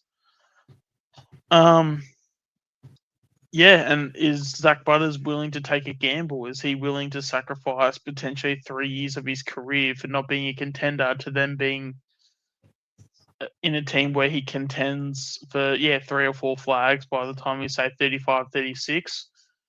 It is an option. It is the potential in terms of if he wants success could potentially be there. They've had the success before in the past. from 2017 to 2020. So it's not an option you should laugh at by any stretch. But in saying that,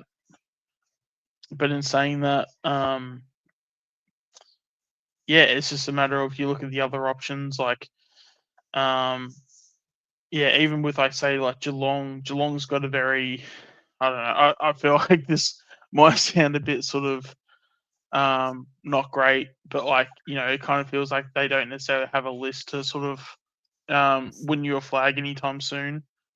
In terms of, because they just keep making prelims after prelims. I think Lucas can agree to that. So do they have enough to get them over the hump? I mean, Butters probably is that player to get them over the hump, but again, it's like you're probably looking at these things and looking at, okay, what's a sure bet and what's going to get me success? Because I personally, that's where I think his intent is. But again, even with, like, Collingwood, like, and yes, I'm coming from a very biased point of view, and being a Collingwood supporter myself, but yeah, surely you would think that, as much as Nick Dacos is a star, as much as we've probably got a bit more juice out of Jordan De Goey still left to go. Then you've got guys like Ed Allen and Gus Anderson, and you've also got Mick Stay playing some pretty good footy. Hopefully he continues that. You've even potentially with Puncher having a preseason under him, that it might make someone like a Darcy Moore play really well, because then he can then be that sort of third tall that can intercept and can even do like a John Noble type role, but also given these 203 centimeters, he can also intercept, or be that marking intercept, sort of like a Jeremy Howe sort of type. I think there's a lot of positive things that you can talk about with Collingwood, where a few of these other clubs, I just don't see. I mean, I see certainty with, obviously, Geelong to a certain extent, because, again, there's a reason why they make prelim after prelim. It just comes down to, what does he really want at the end of the day? Does he want to guarantee a couple of grand finals? Does he want to guarantee, maybe a dynasty? Or does he want to guarantee being around a list that could just be amazing to be around, like Richmond?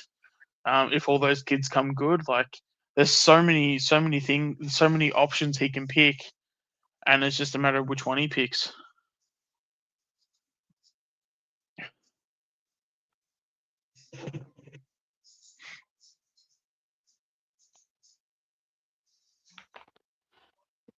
Yeah, absolutely. No,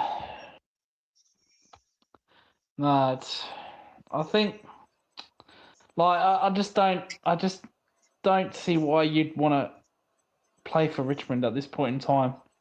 That's true. I just don't get it. Like, you only go there because of the money. You're not going to play there. You're not going to play in premiership 3 to 5 years. No way. Yeah, that's it. So he's already 26. It's not like he's 22, 23. That's right. So 5 years, 27, 29, 30. He's 31. And even then, there's still no guarantee to play finals, in 5 years' time. And that's what, if he wants to do that, why wouldn't he just stay at Port Adelaide then? If he wants to do that. Yeah, well, exactly. Yeah, he can do that at Port Adelaide. But yeah. But it's also maybe potentially he just wants to be in Victoria, and maybe it is a thing of he's just going to go to Richmond to get the money, but also be in Victoria. Correct. Yes. Absolutely. Yeah, absolutely. I'd be more focused on giving Ed Allen 3. I think 2 years is a bit hard. I think that's hard done by for a guy that's stuck with the club for a few years now, and he's waited. He's been patient, and it's not his fault that he's now sort of like, it was mid-2026, midway through this year, that he actually got a regular shot in the midfield for the AFL team. That's not his fault. That's Fly's fault. That's the coach's fault for ignoring him and thinking that he wasn't worthy of it. And then he's come in and he certainly has shown that he's worthy of it. Okay, he's not getting 30 possessions a week, but he's improving. He's putting his big frame in the contests. He certainly already is showing that he's helping Nick out in the midfield. I don't like the idea of us giving him 2 years. That's unacceptable for a guy that's waited patiently at this club for a number of years. He's come in, and what do you expect from a guy? Then he was played on the wing when he did come in early in the year, and then he wasn't good enough according to Fly. Went back to the VFL. If I was his manager, I'd be offering him 3. I'd be saying to Collingwood, we're not going to consider it, because there's no doubt he'd be getting other offers from other places. And I think 3 years is just pretty poor. I think 3 years is pretty good, but 2 years is pretty poor. So I reckon we won't get a decision on that, because there'll be other offers over the coming weeks, and you'll be advised to consider those other offers, and maybe Collingwood will up the offer. That's what we should be doing. If we really are dinkum about that guy, we should be focused on that guy as well, not letting him slip through our fingers, because I can see a future wherever he might end up. I consider a future. You could just see the development already in just a space of about 8 to 10 games. You could just see the development and the way he's learning on the ground in every game. We're seeing his impact and his importance as well. So it would be a huge disappointment if we let him slip through our fingers and go to another club and see that club gets his potential and talent and just introduces himself onto the big stage over the next 10 years. So look, I'm hoping that we go really hard and try and keep that guy, because if you get Lachie Neale, but then you lose Ed Allen, you're back to square one again, as far as I'm concerned. Yeah, you just need to keep your future, don't you? You know, because Neil's not going to be around forever. He's only probably going to give you 2-3 years. So you gotta keep your young players, and it's good for that developing, learning from these older guys, experienced guys like Neale. I imagine the stuff you could learn from Neale as well. So that's very crucial. You keep them around your system. We're gonna say hello. We're gonna say hello to Mr. NBN. Holy fuck! He gets his soccer. He's on a bus right now. Mr. NBN, what the fuck just happened in that game? No, I'm driving to Macca's, mate, getting myself a flurry. I need some comfort food right now. Fuck me, that was absolutely embarrassing. Full time. Koyan Hanoi 2, Adelaide United deal. I cannot believe a fucking Vietnamese team, mate. Absolutely unacceptable. They absolutely ran rings around us. Goes to show what happens when you don't spend money into the team. Absolutely embarrassing.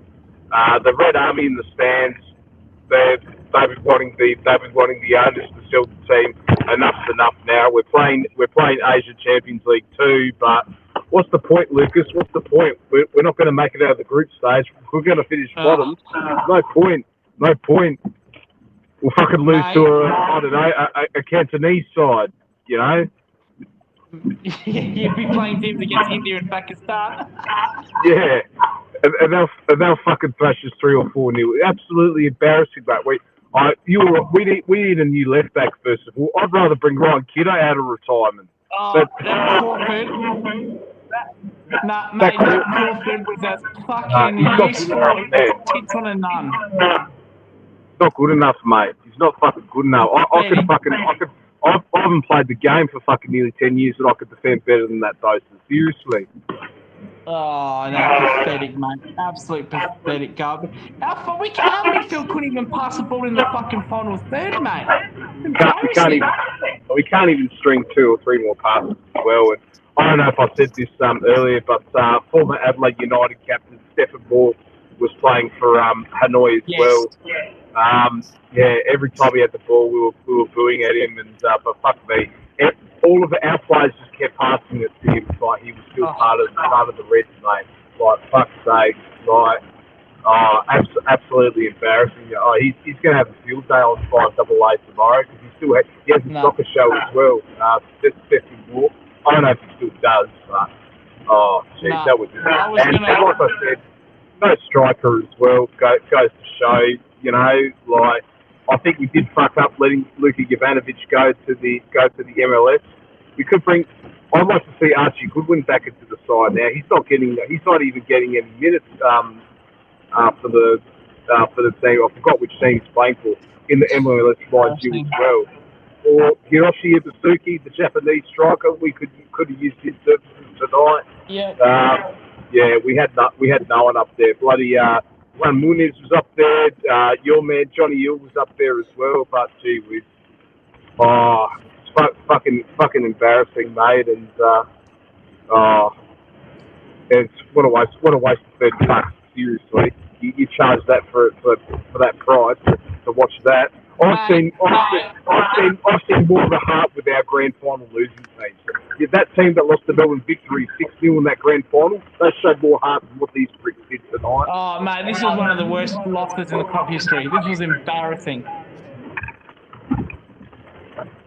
Nah. Mate, I was going to go to this game. Remember I said to you, I'm not going to pay $25 for that shit? Thank fuck I didn't, mate. That's embarrassing. Thank fuck I didn't pay. I should just stay home. I'm fucking soaking in the rain right now, you know. The rain started in stoppage time, Lucas, but gee whiz. Yeah, I saw that. Fucking embarrassing. It's going to be a long season tonight as well. Like, you know, oh, jeez. We're going to finish nowhere near the finals, mate. We're going to finish fucking nowhere near. No, embarrassing. All right. Yeah, nowhere near it. Like, yeah, we got Craig Goodwin leading a bunch of NPL players. Like, it's not going to happen. It's not like we saw it. I saw it from the Australia Cup loss to South Melbourne. Like, you know, yeah, this team's not got it. And this is the other thing. And Andrioli, our illustrious coach, sat there on the sidelines, did not make a substitute until the 66th minute when we were 2 goals down. Down. He hasn't got a clue, he's mate. sitting there, hands in his pocket, and then all of a sudden, around the 80th minute, he's fucking shouting from the stands. Well, where was that passion from kickoff, you dickhead? Fuck off, bro. Fuck off. Yeah. Nah, get rid of him. Sack him tonight. Nah, fuck take off, that man. Crawford with you. Take Crawford. You know what? I thought our soundbite was pretty good tonight in this cameo. Yeah. Thought he was, yeah. Yeah, I thought he was. I mean, look, he didn't get much of the ball, but when he had it, he tried to make something work. So, yeah, I think, you know, we'll need him. We'll need him next season. Like I said, Juan Muniz, he was really good. Craig Goodwin, he did what he could as well. Unfortunately, just didn't have enough help. I thought Brody Burkett should have started in this game, in my opinion. We know he's a clinical finisher up front, but unfortunately, he was just lazy. He was just like there was one point in the box. He just couldn't be bothered. Like, he just already checked out, and like, that's just not good enough if you want to keep your side in the starting 11. Like, no, it's not a good look, man. Nah, it's bullshit. Nah, we're fucking another shit season coming ahead, yeah? Fucking hell, mate. Nah, I mean, glad I regret renewing my membership, seriously. Like, it's fucking disgusting, mate. Like, I was the smart one, mate. I stayed home. I was the smart one. You were the smart one, Luke. You were the smart one, Lucas. For once. Gee whiz. I've done many dumb things, like the opening round of the Gold Coast. That never again. But you know, look, we'll see. But gee whiz, the fact that the fans are saying it now, that says something. Like, the owners have to go, the coach has to go. Like, we need like five new players, man. It sounds like a Collingwood loss the other week. I'll tell you what. In other news, Jeff Bezos is buying a stake at Liverpool Football Club. We could use his services as well. Oh yeah, gee, Dazzle Yeah. like that. Got Dazzle on, Yeah. he'd love that. No, we could use that, but Premier League in a couple of weeks' time as well. So Yeah. what wasn't happy with Liverpool the other day and their pre-season. Nah, I think it's Daz wouldn't be happy with Arsenal. They blew it as well. is he a Scouser as well? No, he's Arsenal, Daz. He's an Arsenal fan. Oh, of course. Fucking a lot of Australian football fans are Arsenal. Jesus. Yeah. Jesus. That's like they've all popped out of nowhere. Like, Oh, jeez. But no, I think for Liverpool, I think the pass mark, we make top 4, deep Champions League run, and I like to see us win the FA Cup. But gee whiz, we need some sign. We signed that Barcelona centre back. Oh, he's on loan. Yeah, No, you did get it for he'll be this good. year, right? It's for this season and not next season, right? It's this season. It's this season. Okay. He's signed the contract. All right. He's in the colours. Double He's in the checking. colours. All right, double checking. Well, we could have used Jeremy Jacquet last season though. Instead, we had to deal with that dozer of Ibrahima Konate. He's all yours now. He's all yours. Fuck yeah. Oh, his performance in the World Cup. Oh man. Yeah. But geez, no, we need a hopefully the Barcola deal gets done and get a right winger to replace Salah and probably another central midfielder, to be honest, as well. Oh no, defensive midfielder. That's what we need. Ryan Gravenberg. He can't play in the 6 as a holding mid. Like What's wrong with McAllister? Oh, you know what? He had a good World Cup. He had a good World Cup. He didn't play in the preseason game, but I'm giving him one last chance because based on his World Cup, he had a shit season for Liverpool last season, but goes to show that he was Arsenal. What's your problem? Yeah. Fucking Gunners Arsenal. are going to go back to back.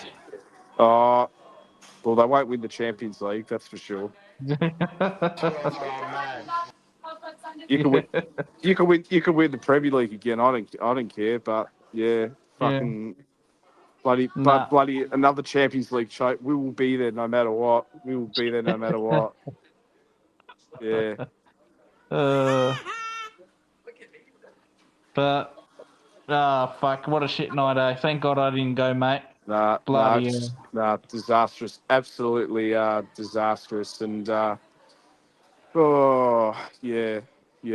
luck turning up on there in midweek against teams from India, mate, in the Champions League. Good luck with that one. I won't be there for that. Oh Jesus! Yeah. No, they'll fucking pump up. They'll pump us as well. Like this is the other thing with this is the other thing with the Vietnamese team. They weren't genuine fans. They weren't genuine fans, man. Like they're just local, mate. Yeah. No, it was fucking embarrassing, And every time, I swear, every time they did something like their goalkeeper made a save or we flew over the butt, they were just standing up cheering like they scored a goal. Like, sit down, fucking sit down. Gamba Osaka 0-0 62 minute against Gwangwon. We won't see the anticipated reunion of Adelaide United and Gamba Osaka, unfortunately. Has to wait another year. You might. You actually might. It'll just be in the Champions League too. Oh, we'll see. I'm sure they'll pull it. Who are they playing? They're playing Gwangwon, the Chinese club in China. Oh, okay, right. Yeah, they're playing a second string side actually. Oh, okay. So, well, if well, if that's the case, then if they choke this one, then I guess we'll see you this time round, and you'll definitely be there for that one. Yeah, we'll be there for that one. Yeah, we'll be in Japan for that one, mate. Fucking hell. Embarrassing. Because I'm going to Japan this year. I was looking forward to see my Reds in Japan. Now I have to go to bloody Kolkata in India or Karachi in Pakistan. That's it. That's it, mate. Oh, fucking hell. Oh, well. Anyway, I'll let you boys go. I'll let you have your Collingwood Power Hour again. Oh, yeah. It's always Collingwood Power Hour here, mate. Yeah. Yeah. Isn't it, wait, Riddler, isn't it always Collingwood Power Hour? Hey, Chris. Yeah, I agree with that. Yeah, I fucking I agree with that. Welcome to the Collingwood Zone. I fucking say it every fucking week. Yeah, it is the Collingwood Zone. It's a fucking shambles, Lucas. What have you done? What have you done, mate? I need to relinquish control of this channel as well. Look what happens when I go on holidays. This happens. Look what happened on Monday, Kiri. I had to help Lucas on Monday Fun Day. Yeah. I thought. Yep. Thank you. All right. Yeah. Just got Did my you listen to McFlurry. us last night? Yeah, I listened to bits and pieces of it. Yeah. Seek help, Kiri. Not all of it. Chris, we've got a nickname for you. You're now the Riddler. You're the Riddler. Yeah, I'll take that. Yeah, there you go. See, there you go. You just laugh. You just laugh like him, man. It's so funny. Thank you. Thank you. I'll take any fucking compliments. There you go. Bang. You like That's that your one, Sean? nickname. Is that a good one? Yeah, it's not too bad.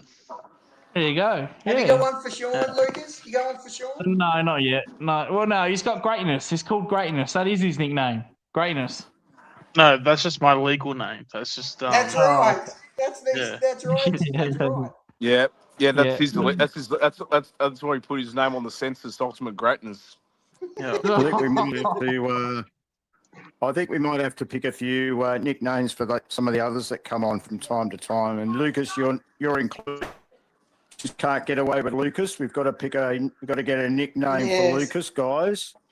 Yes. Just can't be calling him Lucas. So get your thinking caps on by this time next week.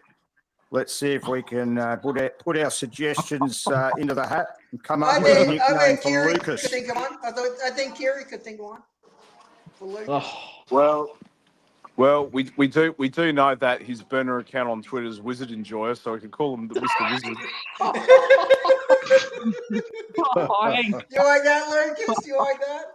Oh, hang on. Fucking hell, mate. Well, there you go. We can call you the Wizard. Yeah. Oh, gee, it's not bad, actually. You've already got the Wizard hat. On a Geelong channel. Gee whiz. Yes. What the fuck, Lucas? No wonder Geelong people don't come on this stream. Hey, Mr. NBN. No. All right, mate.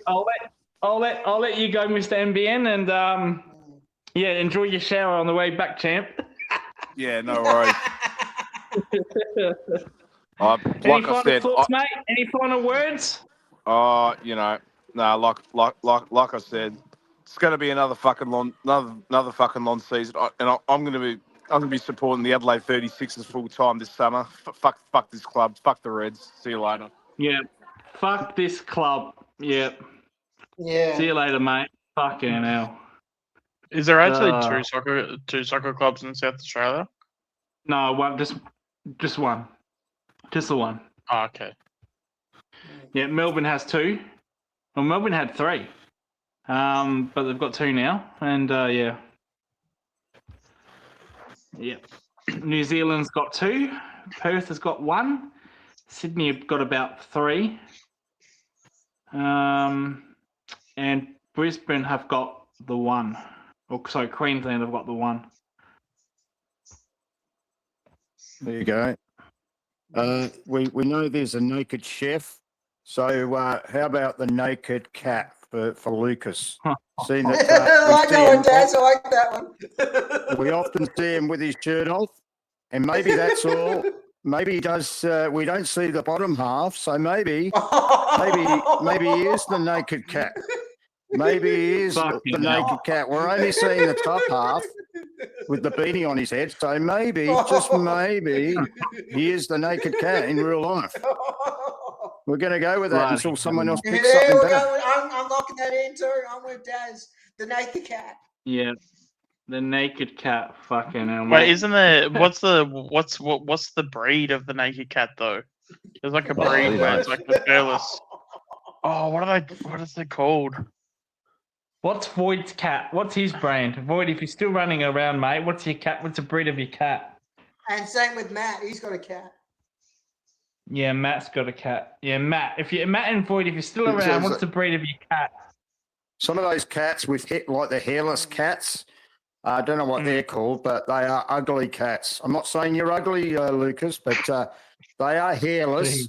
But I don't know whether that's got anything to do with it. But I mean, if you're prepared to take your clothes off and do a podcast and do a live stream and a watch along, I mean, you get what's coming to you, mate. I mean, so we'll run with the naked cat until someone else comes up with something better. How about that? Fucking hell, mate. No, I think You we'll make stick your with the bed and naked get a cat. line up, mate. I think we'll stick with the naked That's cat. it. Yeah. Thank God for that. Maybe we'll rename the Geelong zone to the naked cat zone. Yeah.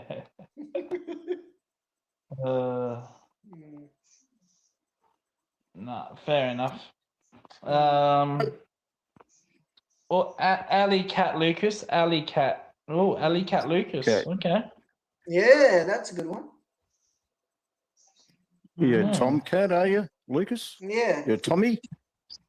Yeah, Snappy Tom. Yeah, Snappy Tom. Remember the advert, Snappy Tom? Yeah, there you go. You hear a rattle of a bin, and that's Lucas coming out of the trash bin, looking for his Snappy Tom. Looking for his Snappy Tom. Yeah. Snappy Tom. Looking for the female cats. Yeah. With no top on. With no top on. Whatever that cat that Dr. Evil has an Lucas is awesome on power heat. says indeed. Bloody hell, mate. What did they used to say about you, Lucas, when you went out to a nightclub, to a pub? They used to say, "Lock up your daughters," didn't they? Lock up your daughters. Here comes Lucas. He's on heat. Oh, yeah.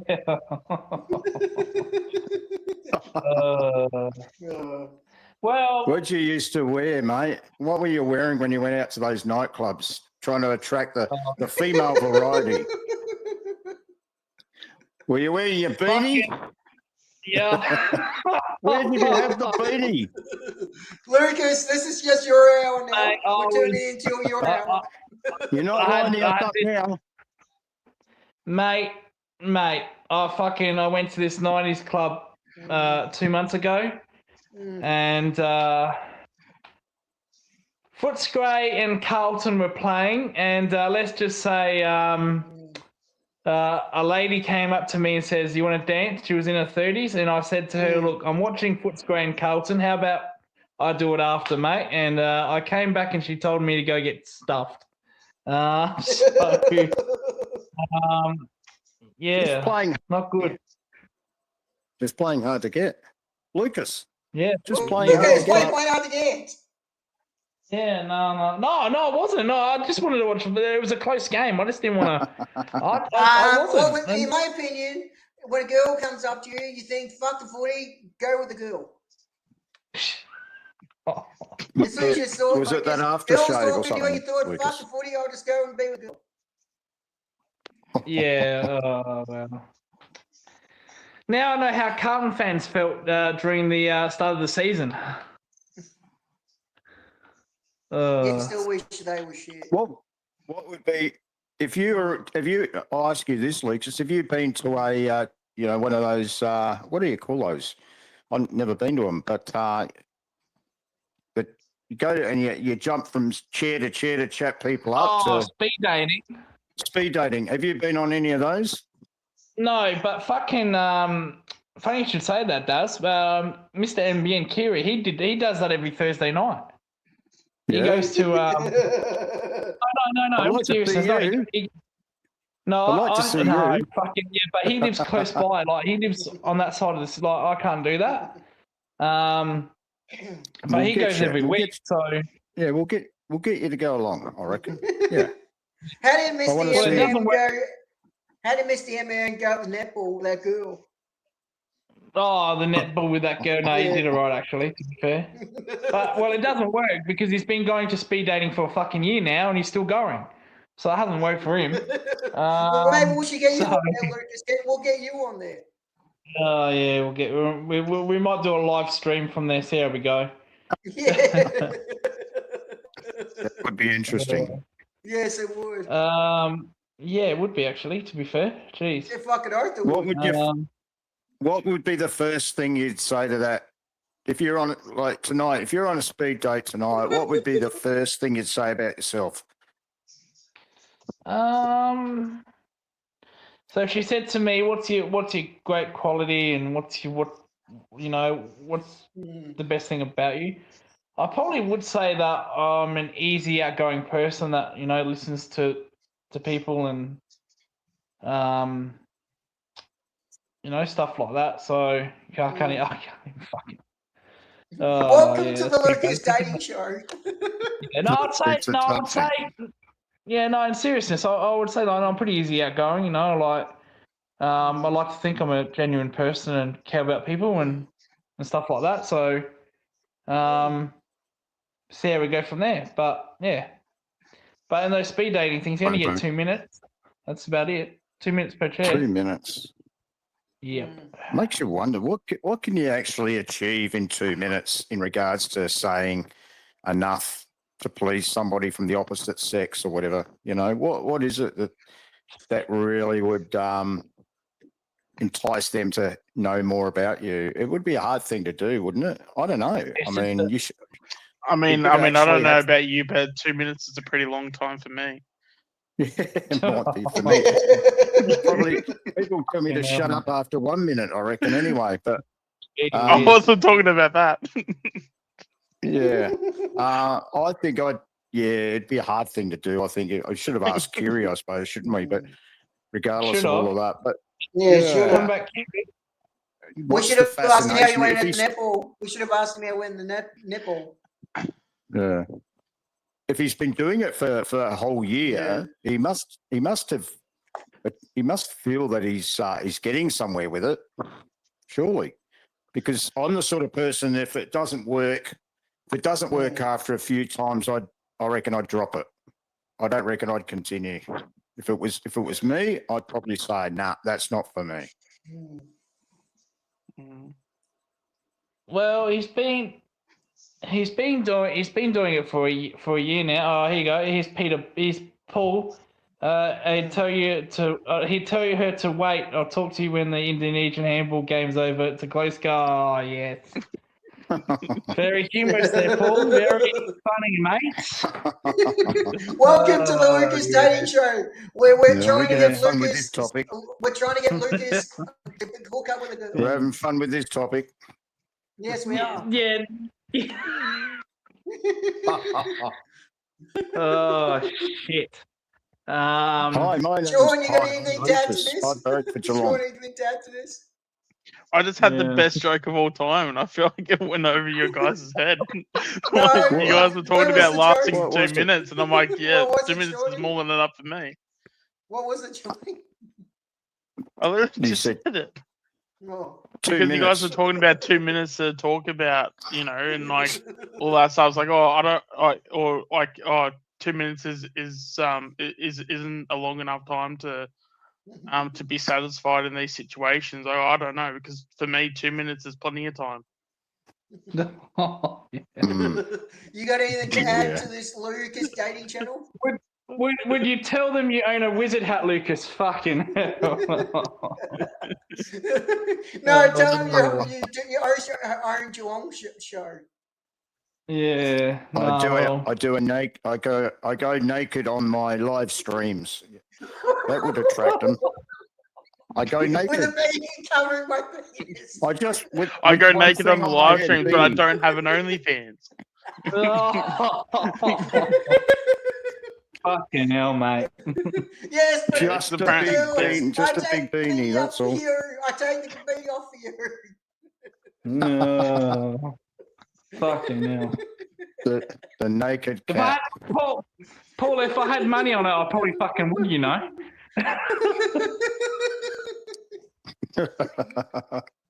Well, this Anthony's is beanie. fun. We're turning into the Lucas dating show. Is it? Yeah, it's gone from Mr. NBN's fucking rant on that late night to the Lucas dating show. What the fuck has happened? Bloody hell, mate. We're trying to understand Lucas.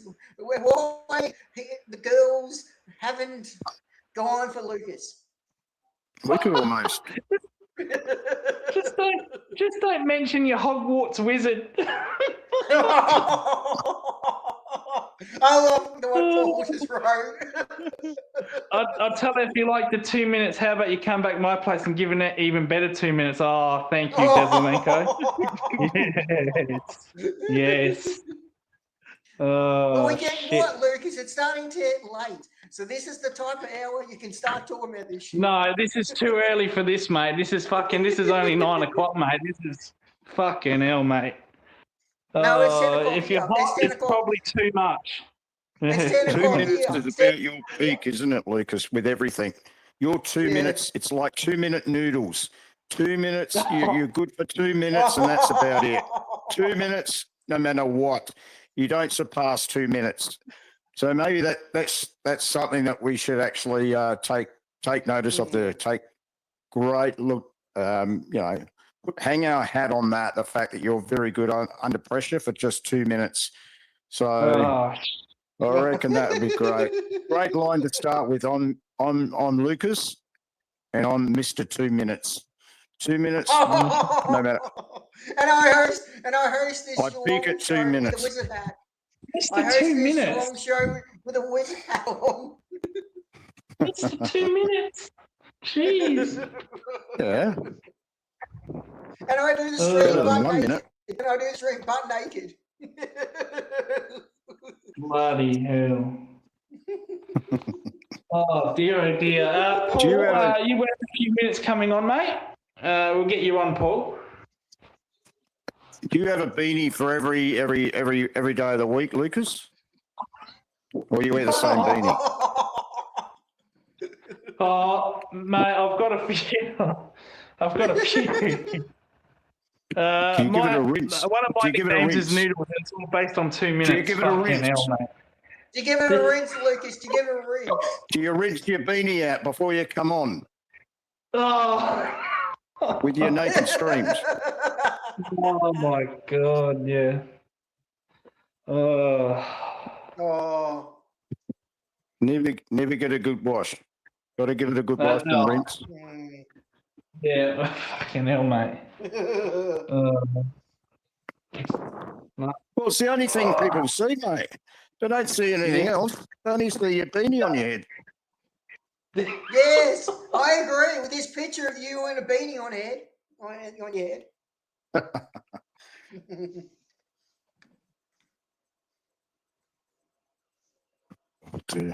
Yeah, big thanks, Desalenko. Love you too, mate. Love you too. Big up. All right, how are we doing? Do you think you guys can go on for another 10 minutes while I take a shower? Yeah, yeah. Okay. Jeez, was He needs to have a the shower. conversation that exciting for you? It'll He be needs hot to in have a here. shower after this. It'll be hot, after these Lucas, will you? calls. I didn't realize the conversation was that exciting. Yes, Does Lucas. it really I make didn't you know you hot? had to have a shower. Does that make It it was really actually hot, Lucas, that for you. conversation?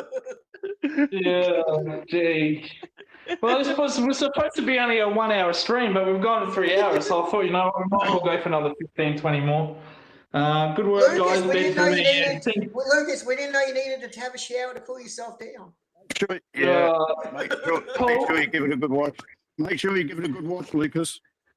Yeah, Paul, mate, thanks for starting this, Paul. Don't come Monday, mate. I'm referring to your beanie. You got to take your Yeah, beanie in yeah. there and give it a good watch. That's all. Oh, wait till I see you, Paul, for starting this, mate. Wait till I see you. Go have your shower. Go have your Yeah, shower. guys, You I've got need to to cool go. yourself Thank you down. very much for Lucas. Thank you very much. I've got to go back to work. Thank you very much, and Oh, good, yeah, mate, speak all soon. good. Speak See soon, you, mate. See you, Daz. night. See you, Good Daz. night. See you, mate. See you. Good night.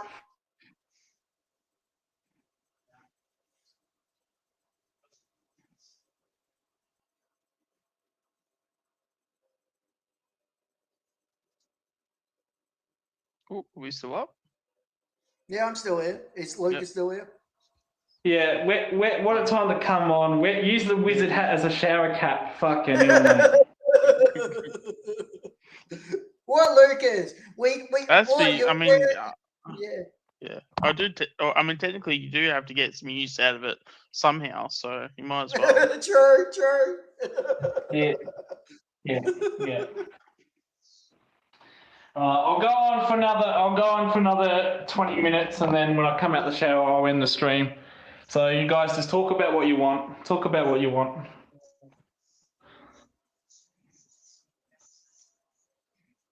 All right, Chrissy, do you have anything you want to talk about?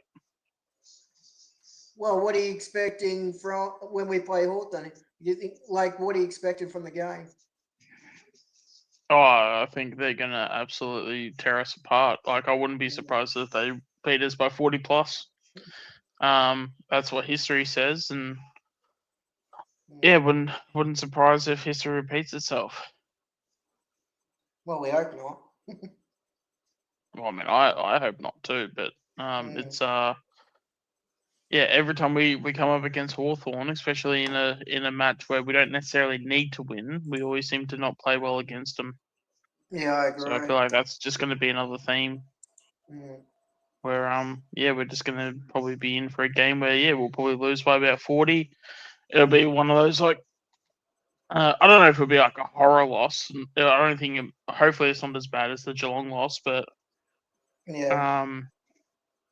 But yeah, it'll be around that vicinity of result.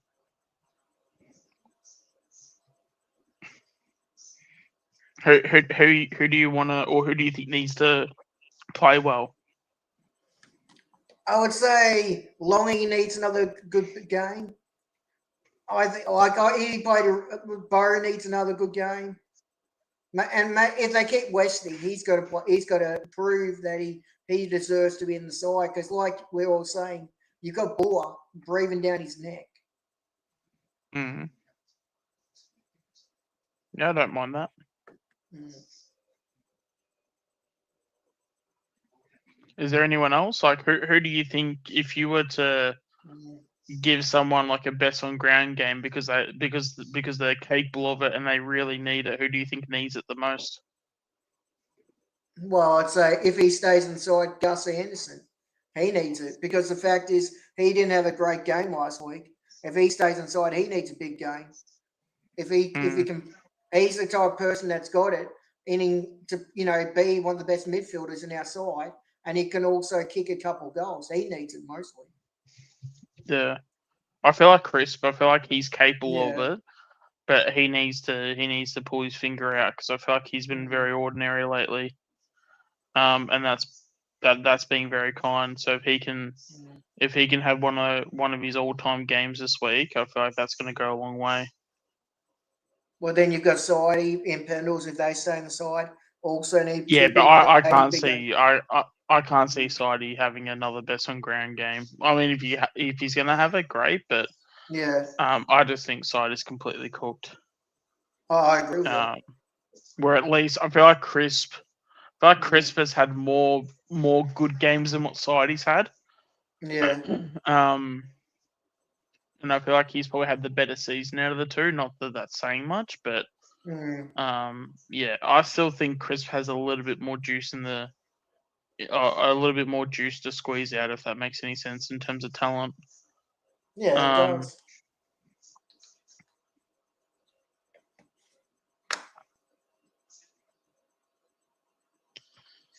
Yeah.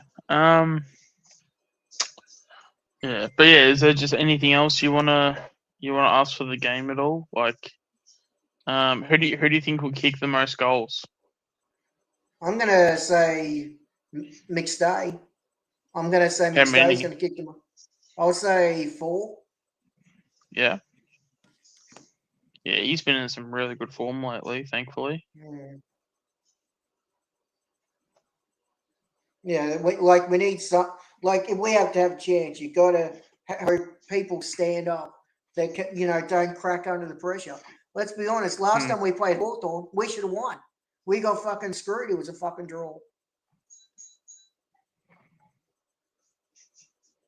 Oh yeah, that's right. Yeah, geez, we had a draw against Hawthorn. Yeah. No, but I can see this as a loss. I would say we are more of a chance to win the Brisbane game than we are the Hawthorn game. Because I feel like we match up better with Hawthorn. And for some reason we just love to just turn up against Brisbane. I don't know if it's the grand final or whatever, and we just like to give them nightmares about it, but for some reason, especially when there's a game that's like a must-needed game to win, we always seem to beat them when it counts.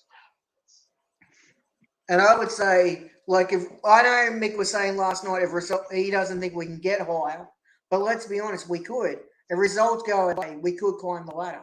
We don't know if Geelong will, like, I know Lucas would hate me saying this, but the fact is we don't know if Geelong will beat North this week. North is a danger team. They're good at Marvel. And then you've got Fremantle. They should beat Adelaide. Port, they could beat Melbourne this week. And then it comes down to the last round. See what if Melbourne lose to Footscray and Adelaide lose to GWS. And if that happens, maybe we won the ladder.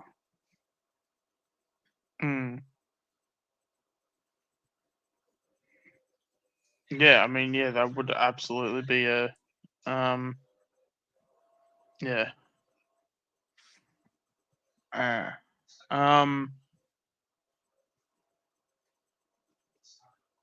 All right, so if you had to predict a 3-2-1, who do you think is going to get it? Obviously, we'll only go Collingwood players, but who do you think is going to be in a 3-2-1? Nick, he'll be always number 1. I go Geordie. No, sorry, 1 is in like 3 votes. So who's going to get 3 votes, 2 votes, 1 vote? Nick will get 3 votes. 2 votes will go. I'll go Swaddling, and I'll give 1 to Geordie. All right, so you reckon Swaddling's going to get 2 votes? Yeah, I think I think he can have a breakout game. Yeah, I feel like he's due, isn't he? But then I don't know. Hawthorn's just whenever, especially when they play us, they're always so rough and tough. That's true. I wonder if that's like going to affect his game. But yeah, we'll see. We'll see what happens. But that is a bit of a concern for mine. Me too.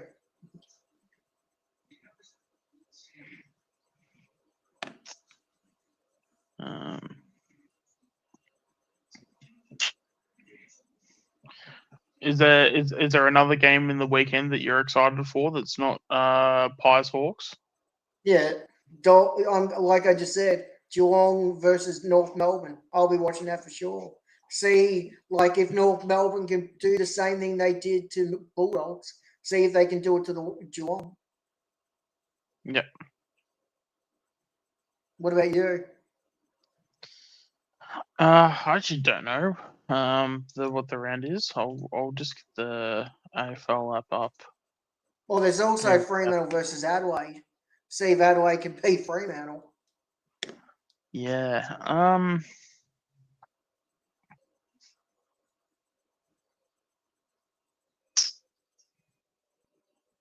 Yeah, God, there's not many games. Maybe the Q Clash with Brisbane and Gold Coast.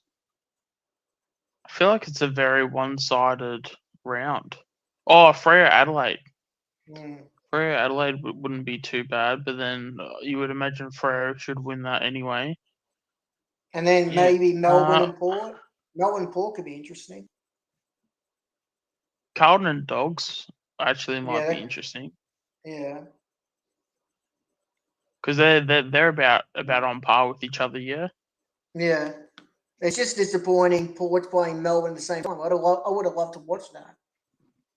Mm.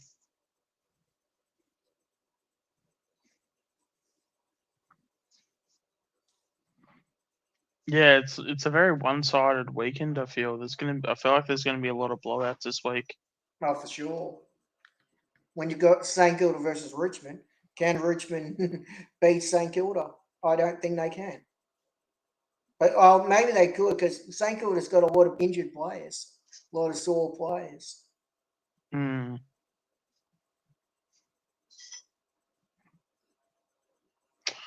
Yeah. Mm.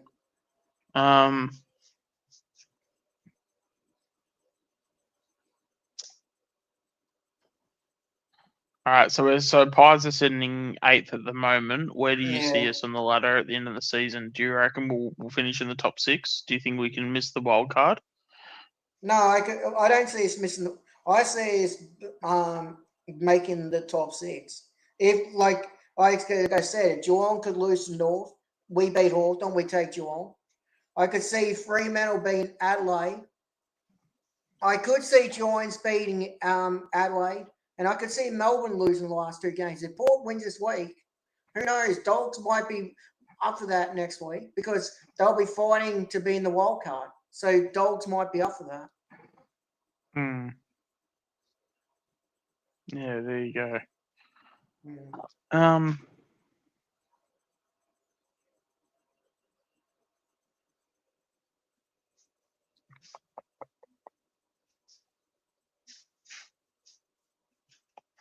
Yeah, what do you reckon about Essendon going up to Pendlebury? What's your thoughts on that?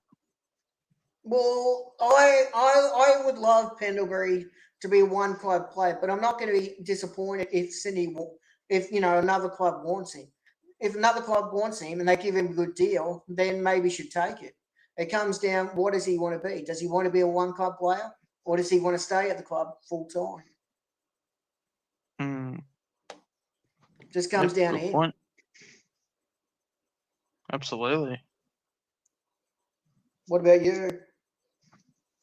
Yeah, I'm sort of at the stage where if you're gonna, if you want to play on, that's absolutely fine. But yeah, I think his time's up in terms of him being a contributor at AFL level. So if you can get a deal elsewhere, awesome. Because I'd always want the best for Pendles. Yeah. But I just don't think it would be in Collingwood colours.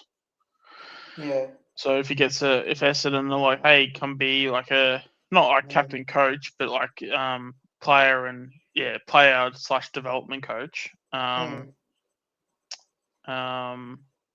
I think I wouldn't be upset if he took it because I feel like he's definitely done plenty as at Collingwood. Yeah. Well, then you've got Sidey too. What wasn't Essendon to Sidey too? Oh, they can take him if they want him. They can take him. If we want, we can even put him in as a sweetener, and we'll take a 4th round pick. Yeah, maybe we can put it in. You can have Sidey and Pendles, and give us back whatever you want.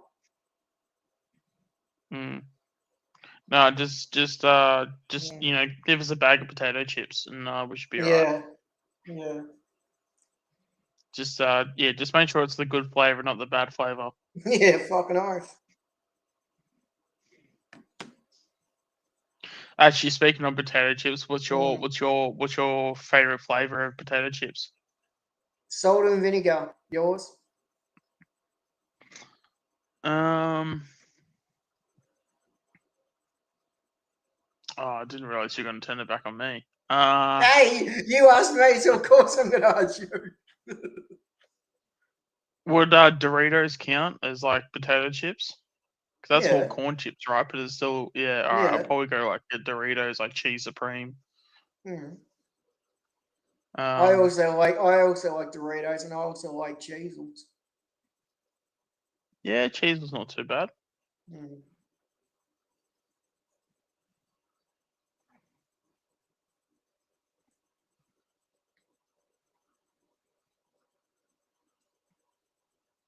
Wonder if Matt will do a watch along on Saturday. Hmm. Wait, what day? What day do we play? We play Saturday night, don't we? Yeah, Saturday night. Yeah, so we'll probably do. Yeah, we'll probably do something. Actually, what day does the VFL play? Let me look that up. I'll look that up.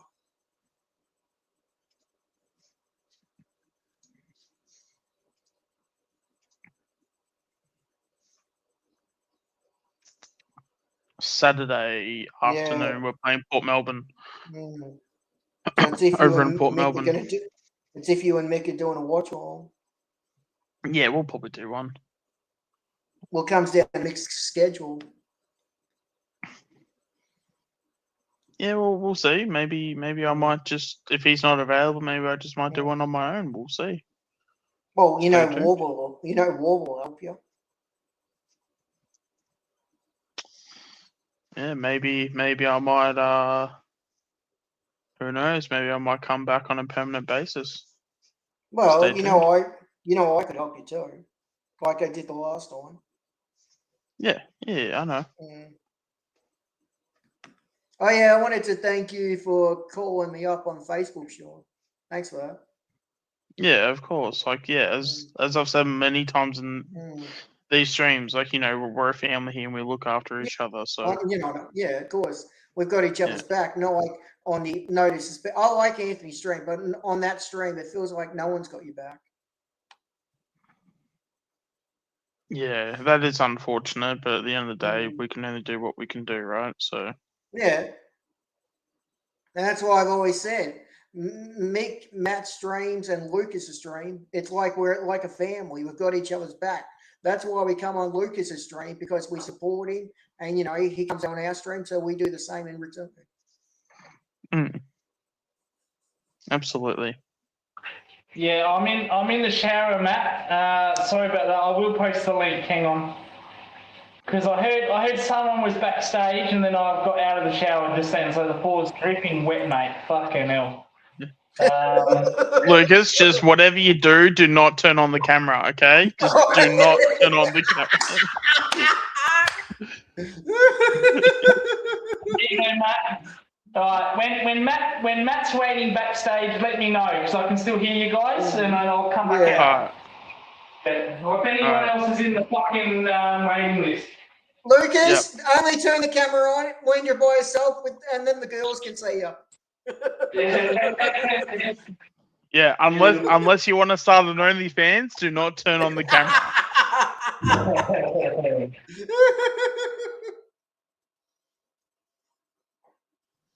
Yeah, that'll be good to have Matt on. Yeah, absolutely. Yeah, Matt's a legend. Matt's a legend, and just like you, Matt has a great, you know, channel for everyone. Yeah. Yeah, I was going to ask you, what about you, Sean? Are you going to bring back your channel? Okay. All right, well, stay tuned, guys. Maybe we might be getting some, maybe we might be working something out behind the scenes. We'll see. Maybe it won't be on a channel that you guys haven't seen in a while. Hint, hint.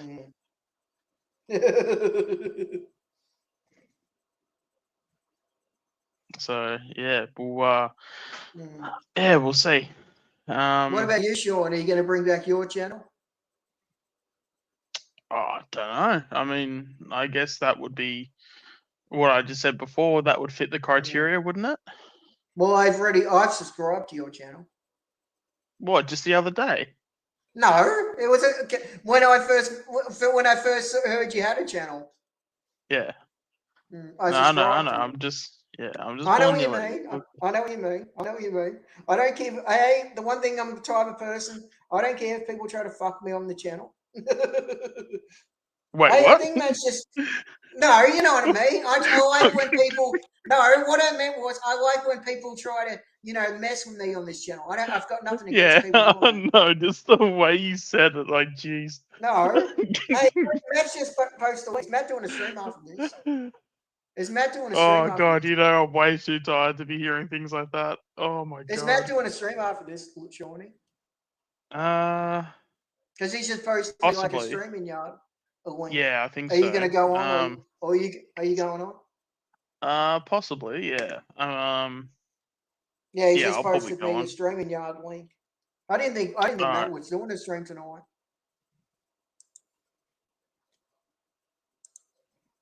No, what I meant was I like when the thing is I like when we come on here and we mess with each other. I like we mess with Lucas. Yeah, absolutely. Yeah, no, it's all vibes here, so you're all good, mate. Yeah, I just wanted to know how long is Matt going to go for in this stream? Is he going to go all night? I'm not sure actually. That's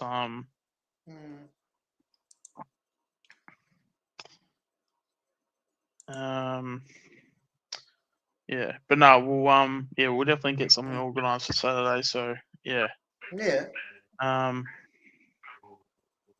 No, if you want to do a stream, Matt, you can do that, mate, and I'll shut down because I was going to shut down when we hit the 4 hour mark, so 5 minutes from now. Yep. So as soon as I get Well, I'm going to shut down. Lucas, he's already told me. He's already said he's doing a stream.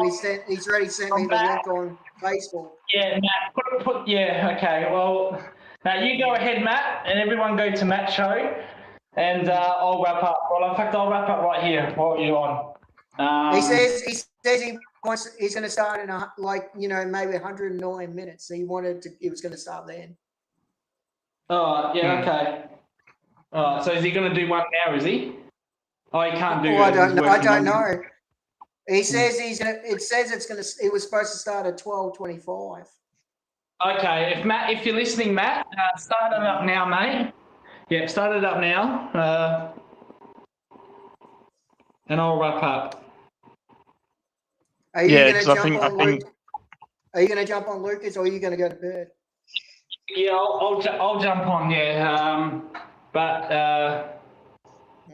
yeah, that's all right. Matt says I'm not coming on have a stream yet. All right, so we'll wrap up this show, guys. So everyone, thanks for coming in.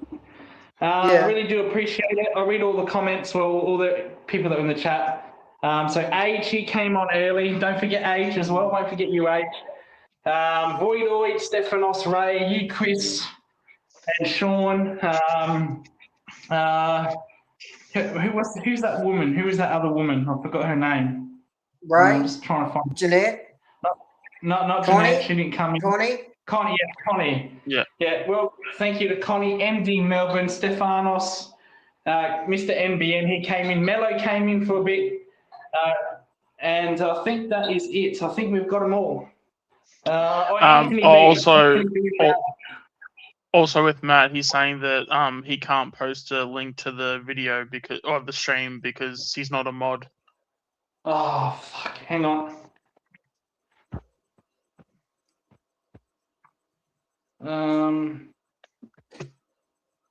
I put it in the chat right now. Yeah, I got it, mate. So everybody jump onto this stream. Voidoid's there yet. I've remembered everyone. MD Melbourne. So there's the link. I'll go on for another 60 seconds to make sure everyone gets on that link and is ready to go. Do I forget anybody else? Let's see. Daz came on. Yeah, I mentioned you, Sean and Chris. Stephanos. Yeah, mentioned Mr. MBM. Yeah, Mr. MBN came on. Yeah, he was pissed about the soccer. Mick came on. Yes, Mick. Thank you. Mick came on, absolutely. 11 Boy, even though he didn't like what we were saying, I'll give him a little shout out. Kind of disappeared after we said to him get on, but that's all right. Yeah. And I think that is it. I'm going through the comments now. Yeah, Adrian. Don't forget Adrian. Yes. Yes. No, like last night. And that is it. There you go. I'm ending the stream, guys. So thank you for joining. See you on the warble. Absolutely.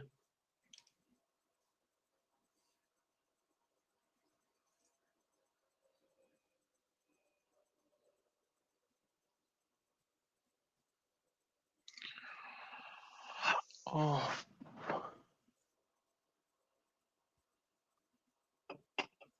Do we jump the wall? Do we jump the wall now, Sean? I think we're still live at the moment. Hmm. Anyway, if it is still live, go Pies. Go Pies.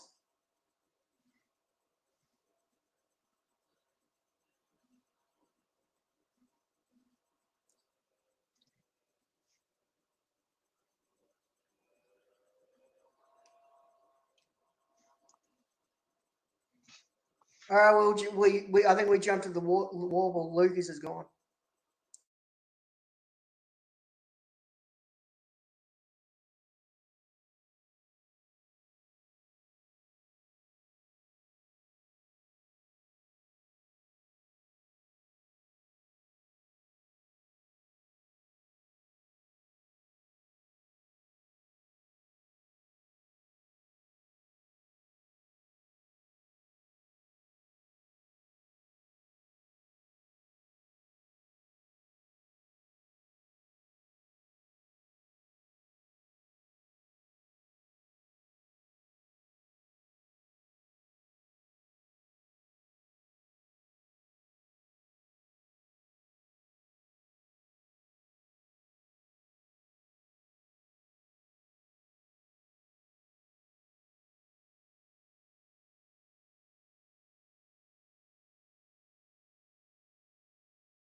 I'm still live.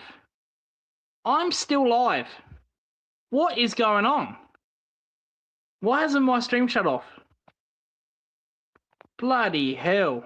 Though we can mention, since Jeanette's in and we are live, I'll mention Jeanette. Thank you, Jeanette. But we are still live. What the hell is going on here? End the stream. It will not...